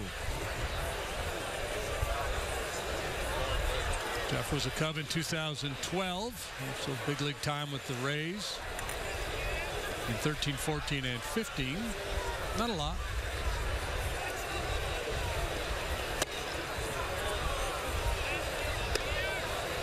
So he would have had Jim Hickey as his pitching coach. It's Dario Alvarez, left-hander. Let's see, Randy Rosario today as well. Both guys have opened some eyes. Justin Grimm was released the other day. And we wish him the best, and there could be an open spot in the Cubs bullpen as a result. Yeah, seems to be the case. Yeah, we wish Justin the best. He was a real solid guy, and he did some good work on hard times last year and again this spring. But suspect he'll land on his feet. Change of scenery might do him well.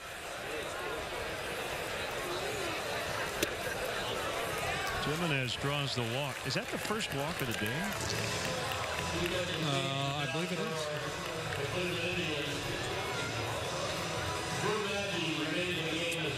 We got a pinch runner.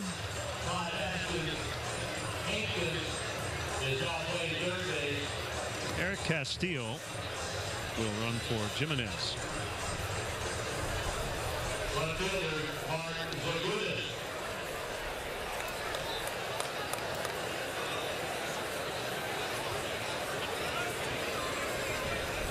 Zagunis 2 for 3 with a 3-run homer.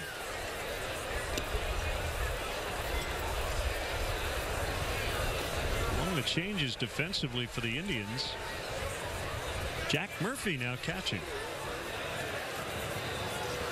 And a ballpark named after him in San Diego.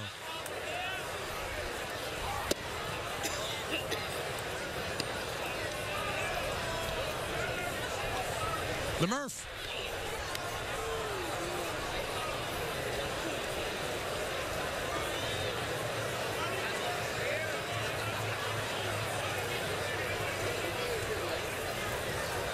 Those 2-0. Line to right and dropped. New right fielder is Kai Tom, and the sun may have affected him a little bit there, but that should have been caught. It will be an error. Now the sun made its presence known a little while ago, and you can see it's a bit of a problem out there in right field. Sinking line drive.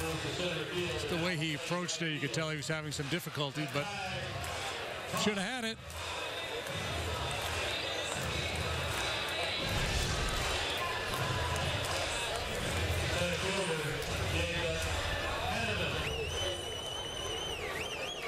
Well, let's see if Hanneman can hit his 4th home run of the ball game, even though he's only been credited with 1.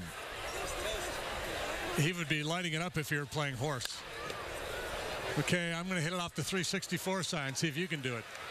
So what's left to hit? Yeah. He could maybe hit one of the light towers. Yeah, light tower, foul pole. Call it. Well, foul pole would be a home run. I'm trying to think of something else he that's could not hit a home run, yeah. where they might not give him a home run.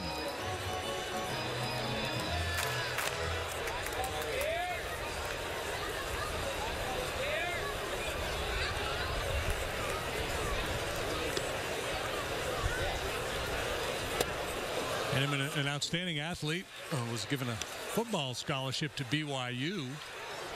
And football coach promised that he would be able to pursue a baseball career while he was there. And then pretty high draft pick, so opted to give up on football and pursue his baseball dream. He could hit it in the homer hole. That'd be worth $51,000. I don't think this one's going to get out. So Hanneman is out. Well, he wants to impress the scouts. He's been hitting for power. Now he's going to hit something where he's going to run down the first baseline, and they're going to put a stopwatch on him. And say, hey, wow, this kid can really scoot. So 2nd and 3rd. Cale Brockmeyer will stand in.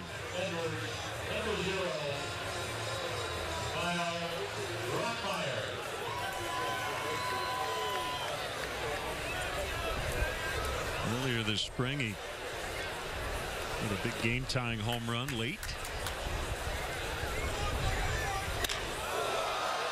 That ball crushed but foul.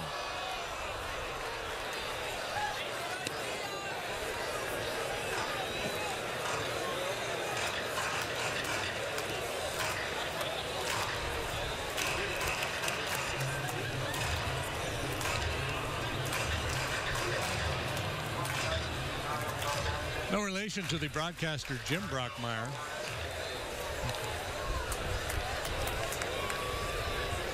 Spells his name a little differently.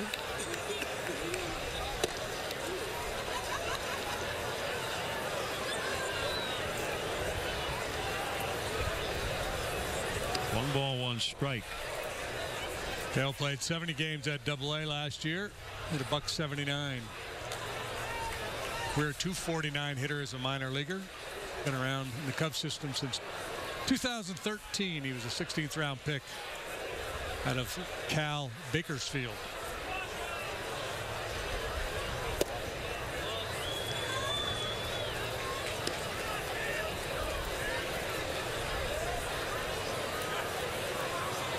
I'll give a shout out to Ernie Brand watching us in Oak Lawn, Illinois.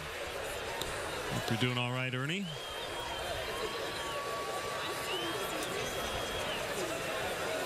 Swing and a miss. 2 balls, 2 strikes.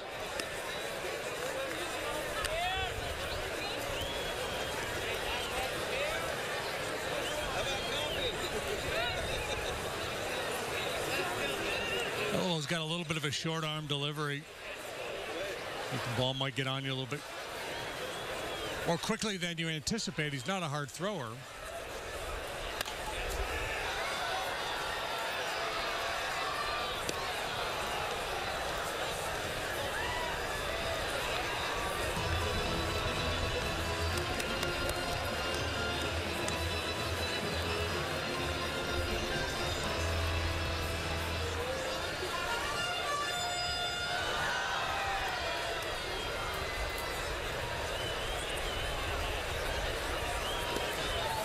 Two. Well, we will try it again. The winningest pitcher in Cubs history was born on this date, 1899. Charlie Root won 201 ball games with the Cubs. Probably was famously known for giving up the so-called called home run by Babe Ruth in the 1932 World Series. Charlie says, no way, he did not call his shot. If he did, I would have knocked him on his backside.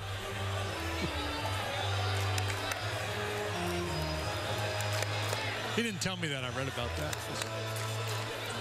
Charlie passed away in 1970. Pitching coach with the Cubs for a time. Milwaukee Braves as well. 3-2.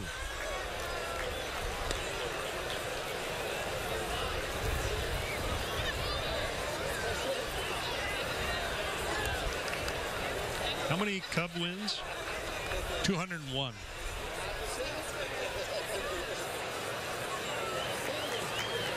Thinking that record will be pretty safe for a while.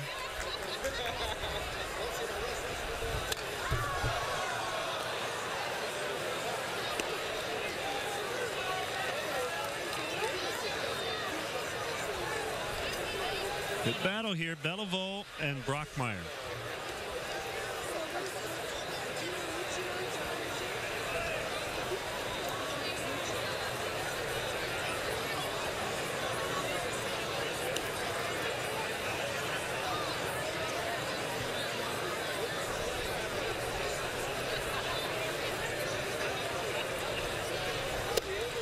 Ball 4, bases loaded.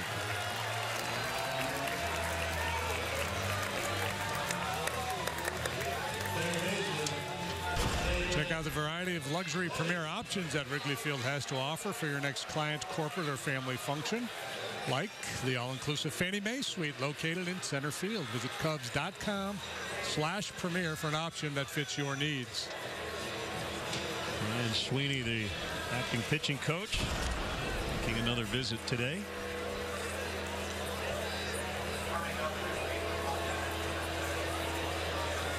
So action in their bullpen. Cam Hill, a right-hander.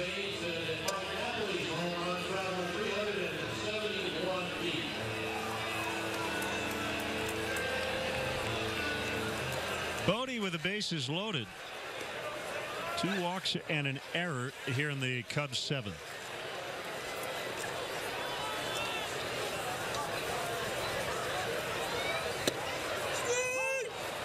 Strike 1 to Bodie.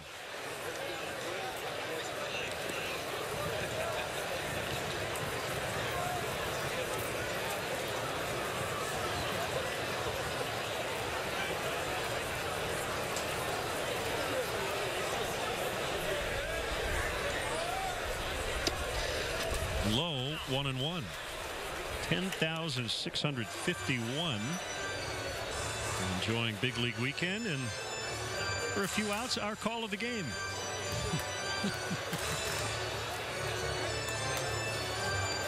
We should have milked that a little bit longer.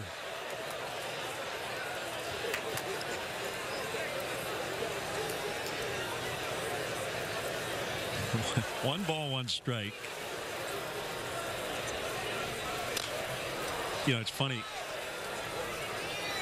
I'm sure, you know, you've done a lot of speaking engagements, and they can be a little nerve-wracking when the people you're speaking to are right in front of you, as opposed to talking into a microphone, knowing that people in TV land are listening. So it's like singing the 7th inning stretch. When you know that everyone in the park can hear you, it's a little paralyzing.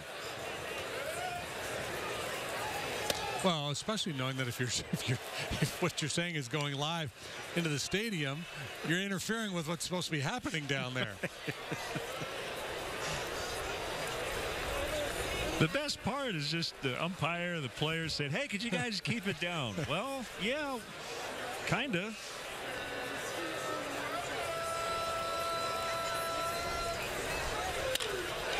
Base hit to left. 10-2, the Cubs have hit double digits for the 3rd consecutive game here in Las Vegas, and that will be it for Belleville. Here comes Terry Francona. 3-hit night for David Bodie. He might not be done.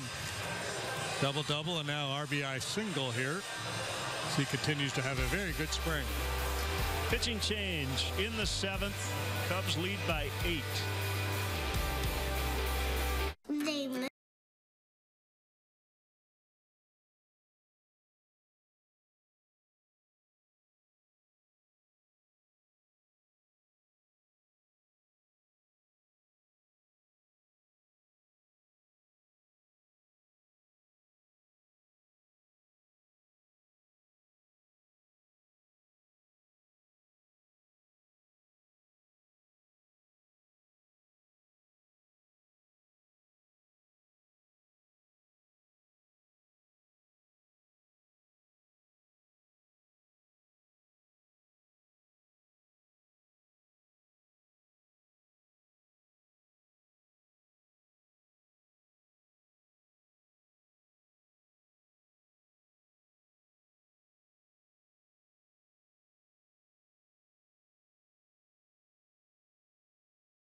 Fans, join the Cubs season ticket holder waiting list today to claim your spot in our lineup for season tickets. It's easy and free to register. For details, visit Cubs.com/waiting list. Got a new pitcher. It's a right-hander. Cameron Hill is his name. He's got a breaking pitch. He just missed a little bit high with it. Mostly Double-A last year, 4-4 with a 308 for the 17th round pick of the Tribe in 2014. Ooh. 1-1 to Vossler. Good let up right there. Splitter, forky, you see that? It's got a fork ball.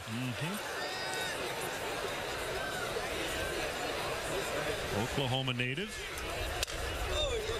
Broken bat pop-up. Caught, foul territory, 2 gone. You know what I just realized? And I've noticed it here in other minor league ballparks, and I guess maybe to a certain extent some big league ballparks, but more of a minor league ballpark. I think the playlist in a lot of minor league ballparks is the same as Johnny Rocket's restaurants. Could be. Yeah. Random note. Yeah. More old school. Yeah, like they just, yeah. Just played Staying Alive, and there was a couple other in the course of the game that had that Johnny Rockets vibe to it.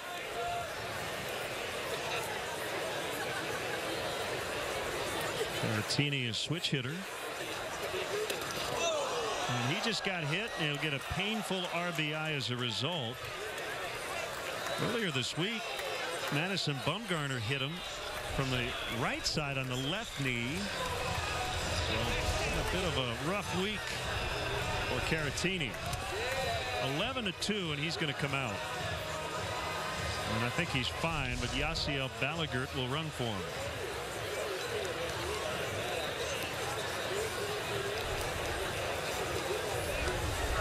I'm not sure that ball hit him.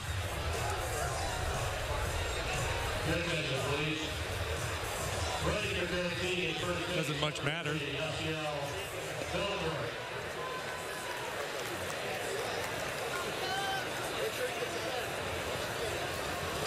Swing and a miss by Chesney Young. Let's see, this get him? I mean, I think he's trying to throw that splitter again. He spikes it.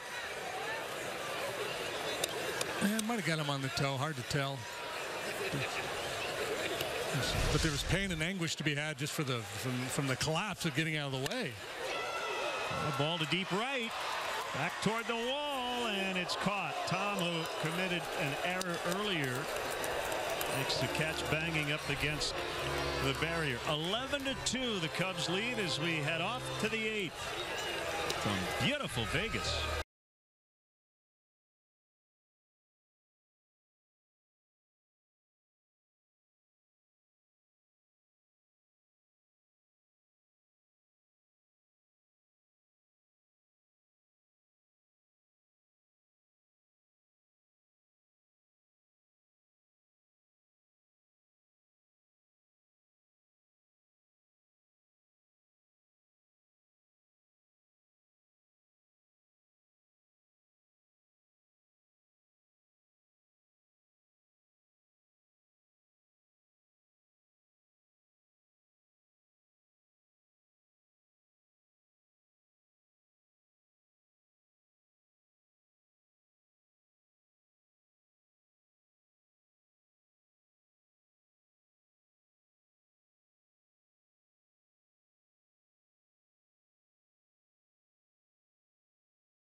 Back here in Las Vegas,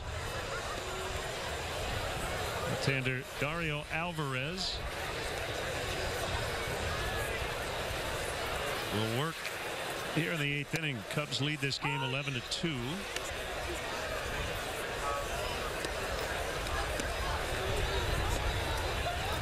One of the games at the big league level last year with the Rangers. Keeps the ball down, leans heavily on his slider. Would not be surprised to see him log a little big league time this summer. Yep. He was sent to the minor leagues on the 13th, just a few days ago.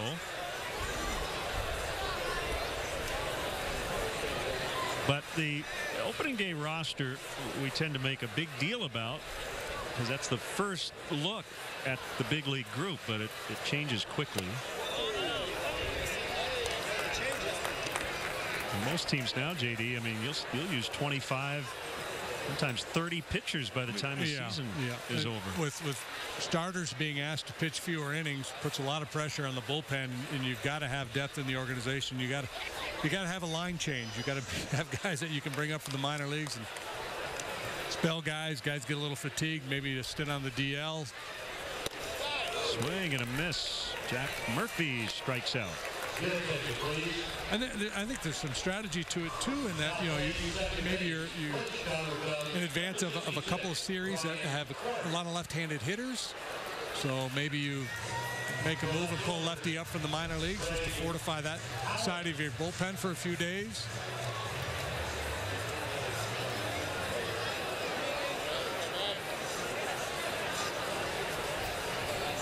It's the 11th strikeout by Cubs pitching here tonight. Greg Allen takes a strike. He's 0 for 2.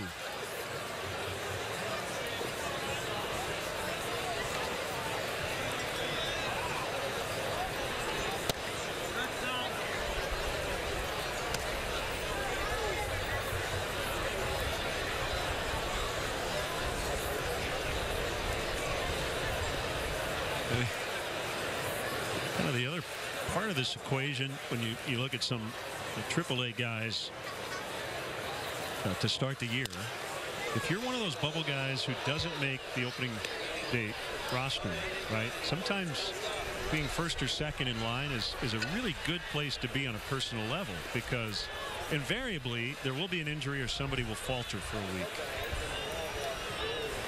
Yeah, and if you go down to the minor leagues and perform, now you can step into an opportunity where you're needed, and there's a chance that if you're the last man in the bullpen and you're on a club that's getting good starting pitching, you're not getting a lot of work, and it really sets you up not to get off to a good start. Right. Yep.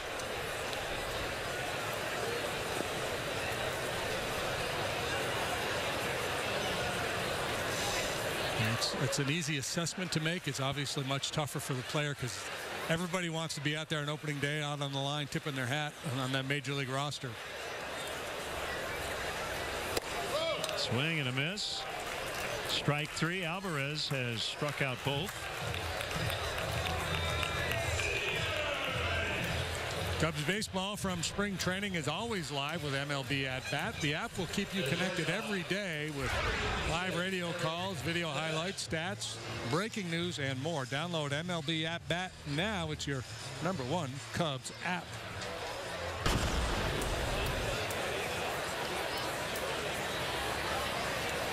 University of Evansville product, Eric Stamets.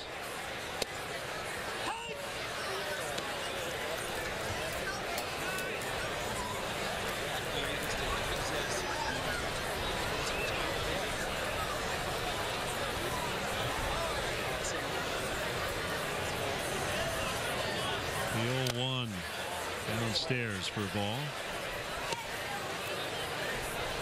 It's from Dublin, Ohio, which is in the Columbus area.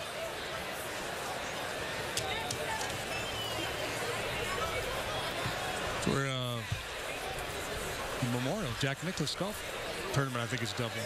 I thought you were going to say Dublin, Ireland. I thought we had a big St. Paddy's Day scoop here. It looks like he's inclined to strike everybody out here.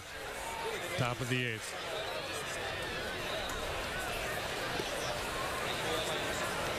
Kind of slings it up there, a little bit of a lower three-quarters delivery. Not quite as funky, but reminds me a little bit of Oliver Perez.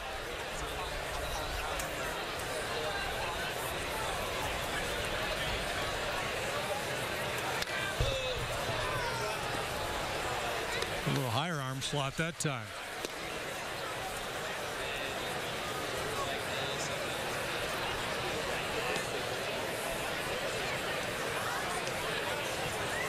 Aiden is watching us in Munster, Indiana. And we're rooting on the Cubs today.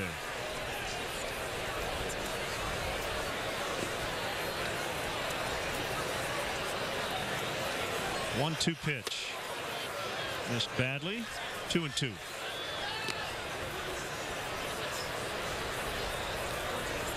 It was Randy Rosario.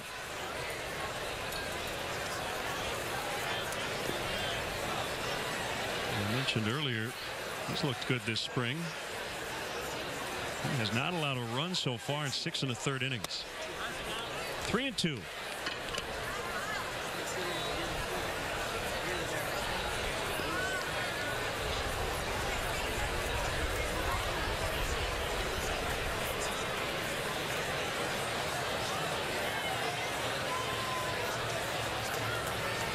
And Brandon Hyde managing the club here in Vegas. Joe Madden managing the split squad back in Arizona this weekend.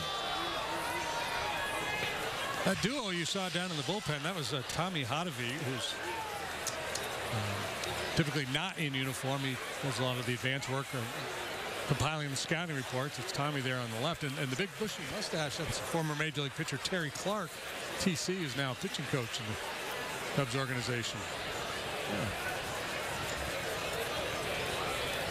Great to have those guys on this trip.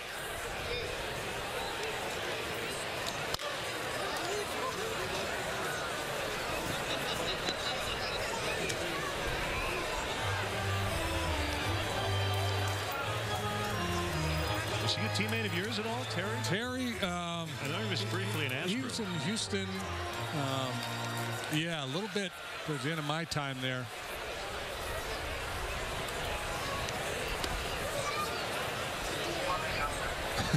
It's a funny business how you'll see guys and know guys, and then 30 years later, 20 years later, you'll run into them again. And, oh, yeah, I remember. Deep to left field. And at the wall, and it gets down. That's Charcer Burks out there now. And a double for Stamets.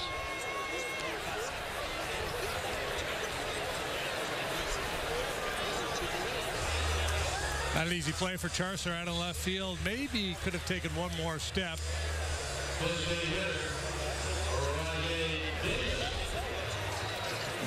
Yeah, I think he could have made one more step and then left his feet when I had a better chance of hauling that in. Again, not an easy play. Dorsey's Polino hitting in the DH spot for Rajay Davis.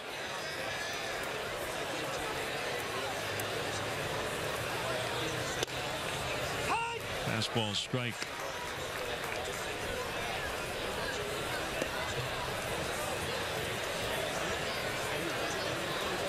They announced that it's Davis, but it's not.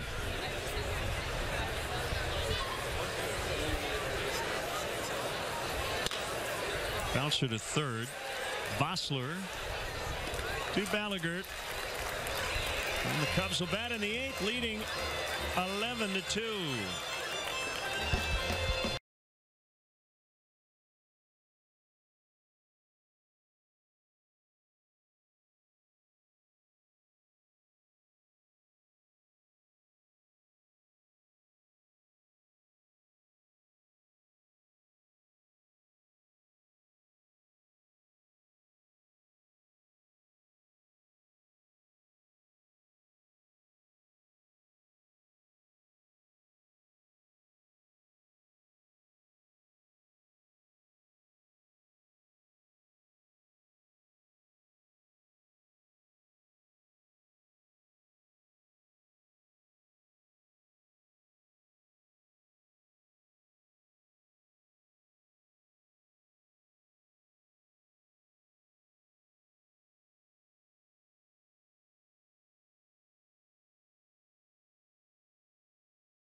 you with us on this St. Patrick's Day, and it's been all Cubs so far, leading the Indians 11-2. Home runs from Russell, Hanneman, and Zagunis in the early innings.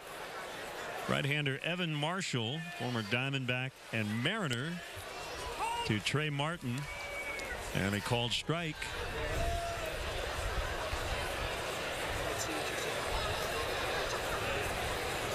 Six games with the M's last year, 15 the year before with the Diamondbacks. That's a base hit into left. Martin is aboard.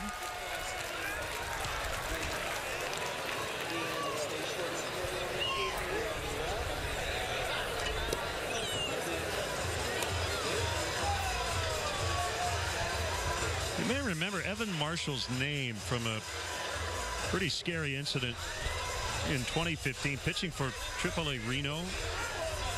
He got hit in the side of the head by a line drive. Fractured skull, cerebral hemorrhage. And it was a life-threatening situation.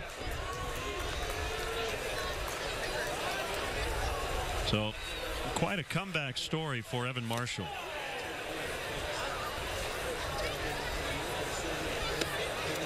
Yeah, after a blow like that, it takes a lot of courage just to go back out there. If he wears an insert or not. I know a couple of big league guys wear that partial insert on the side of the cap. Looks like it, right? Yeah, yep. That's so when he throws, his follow-through will take him so the right side of his head is exposed. They'll try to turn it, but they only get one.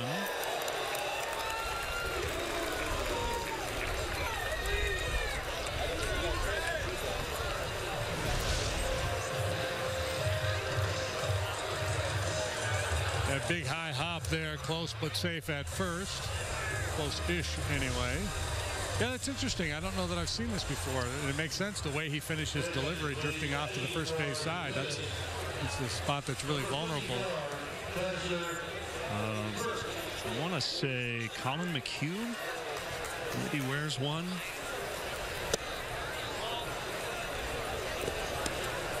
Robbie Ray, we just saw him. I believe he wears one of those inserts. We've seen the one that's on the outside of the hat that goes all the way around. Left-hander Alex Torres was the first to wear that. But most guys just don't feel comfortable. So it's got to be something that you don't really notice, right? That doesn't have weight to it.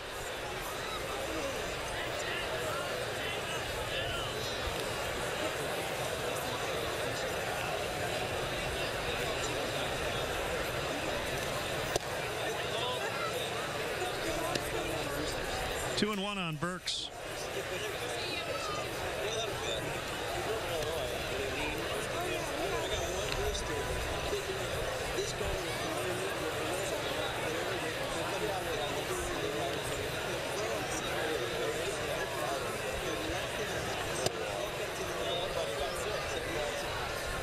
And 3 balls and a strike.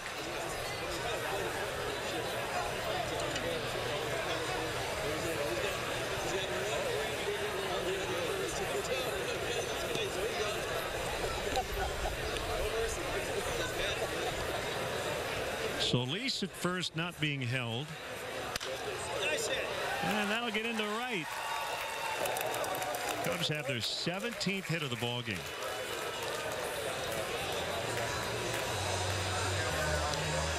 Good work by Burks, nudging that one the other way. Yeah, this trip comes at a good time. You know, everybody's excited when they first come to spring training. You know, the pitchers and catchers report. A few days later, the position players, there's always buzz and excitement. It doesn't take long, though, for you get into the routine and it can start to feel a little stale. And that's part of the reason why Joe Madden does so many different things in the pregame work every day. And Tim Buss is so good at keeping everything loose. But as you get deeper into spring training, I think the players enjoy the occasional night game. A trip like this to break up the routine a little bit is always welcome.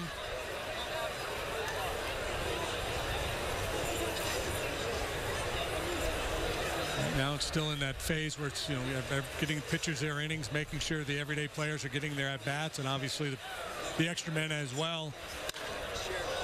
Bernard fouls off to the right. And typically, with about a week to go in spring training, most teams will start to play it a little more conventionally in terms of how they use their bullpen, try to create or simulate the feel of regular season games. That might be a point of emphasis for Joe this year, having gotten off to a slow start last year.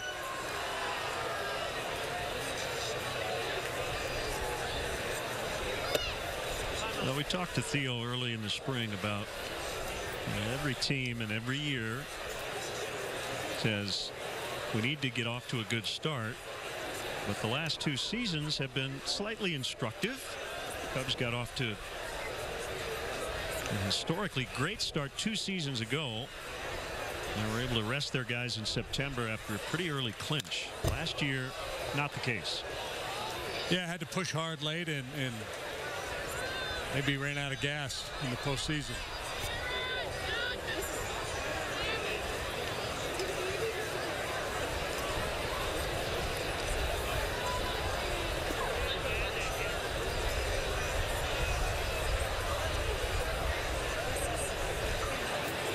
Marshall's 2-2, called strike 3.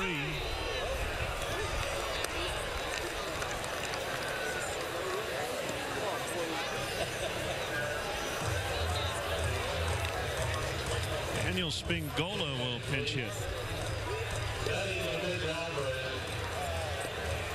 Number 57, Daniel Spingola.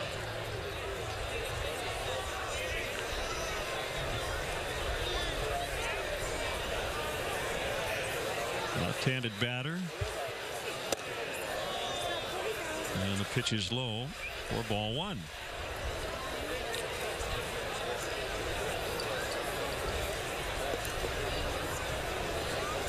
'31st rounder out of Georgia Tech.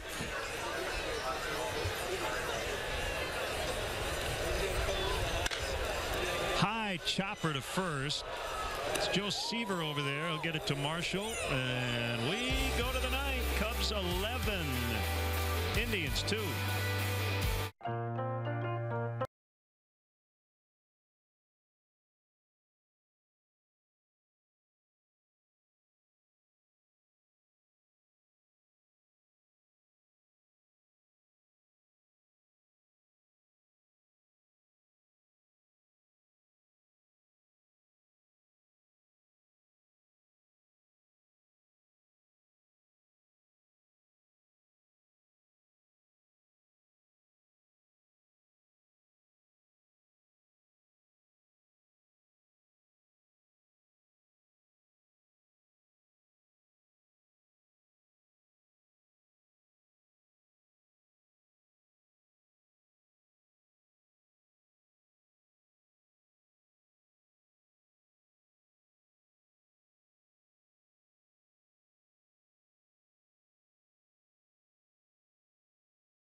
Lefty Randy Rosario will try to close out the Indians. 11-2 Cubs. Rosario, 23 years old, 2 appearances as a Minnesota Twin last year. And he was called up from Double-A. Actually pitched a little bit of A-ball and then Double-A last year before that brief call-up to the big leagues. He's not pitched at the Triple-A level, and he'd prefer that to remain the case. And now that Justin Grimm has been released, opening up a spot in that bullpen, Rosario trying to put his best foot forward. 2-0 on Drew Maggi.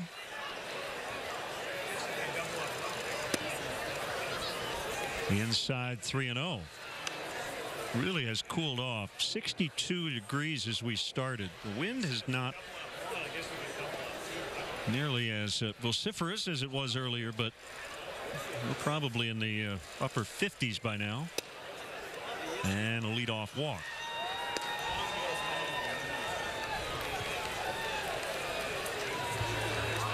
Rosario did a lot of starting during his time in the Twins organization. He signed with them back in 2011 from the Dominican Republic. Here's Seaver, the first baseman. No relation to Tom. S-E-V-E-R.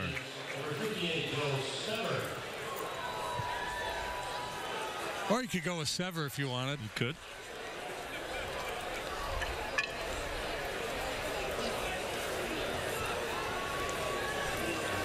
Already 6 years in the Indians minor league system. Swing and a miss, 0-2.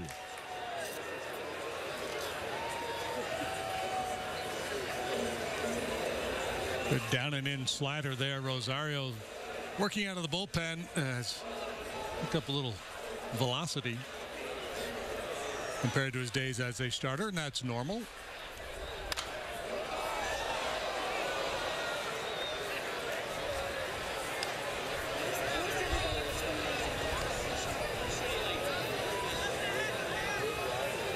Rob Zastryzny will start the ball game here tomorrow afternoon.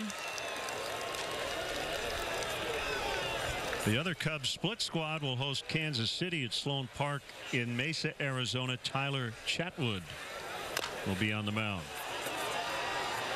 Rosario's got it, and the out recorded at first.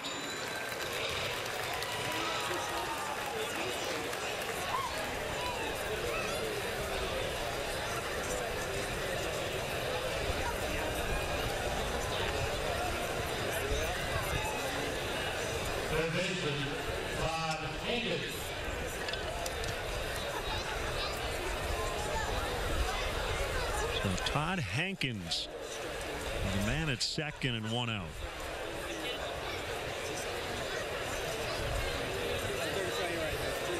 Seven minor league seasons with the Indians for Hankins. And a strike.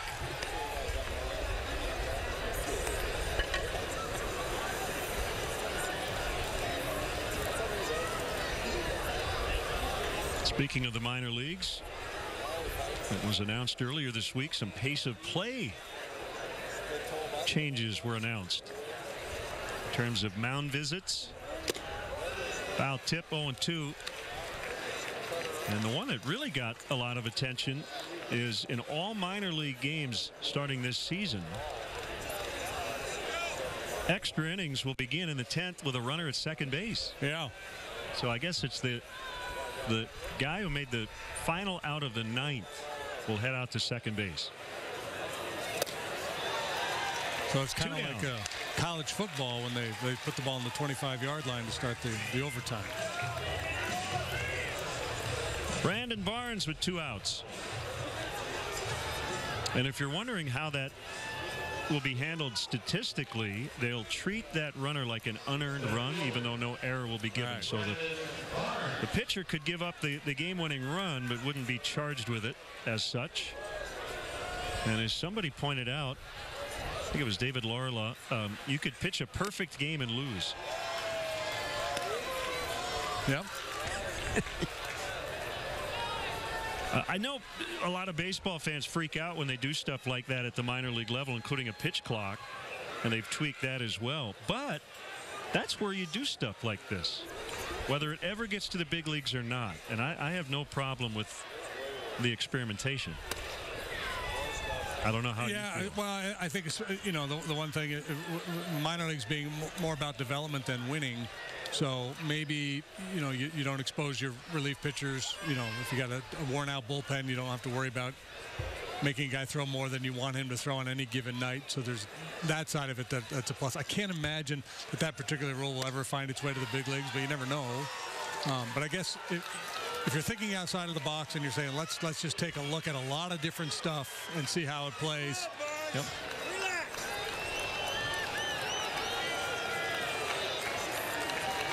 Cubs a strike away. Lost earlier in Mesa to the Indians, but trying to beat them here in Vegas. And a drive to deep left, and that baby will go. A two-run homer. 11-4 now.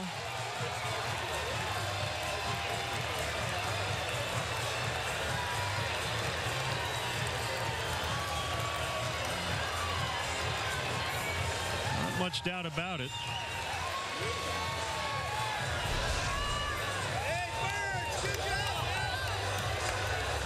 Yeah, I think they're trying to bury something down and in.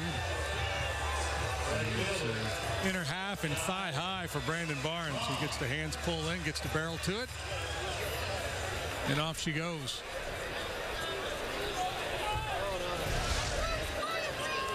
Hi, Tom, T-O-M.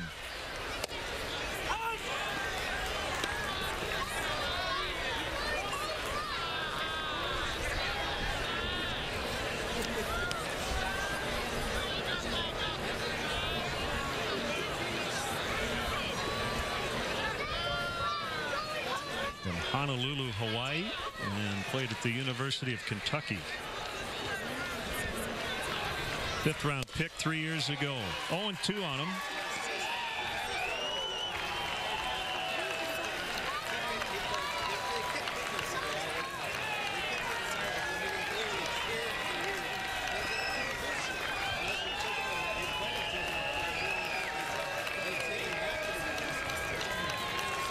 Cubs win. Rosario with a couple of strikeouts in the ninth. The Cubs were up a bunch early, and the final score from Las Vegas. The Cubs 11, the Indians 4. We'll have more in a moment.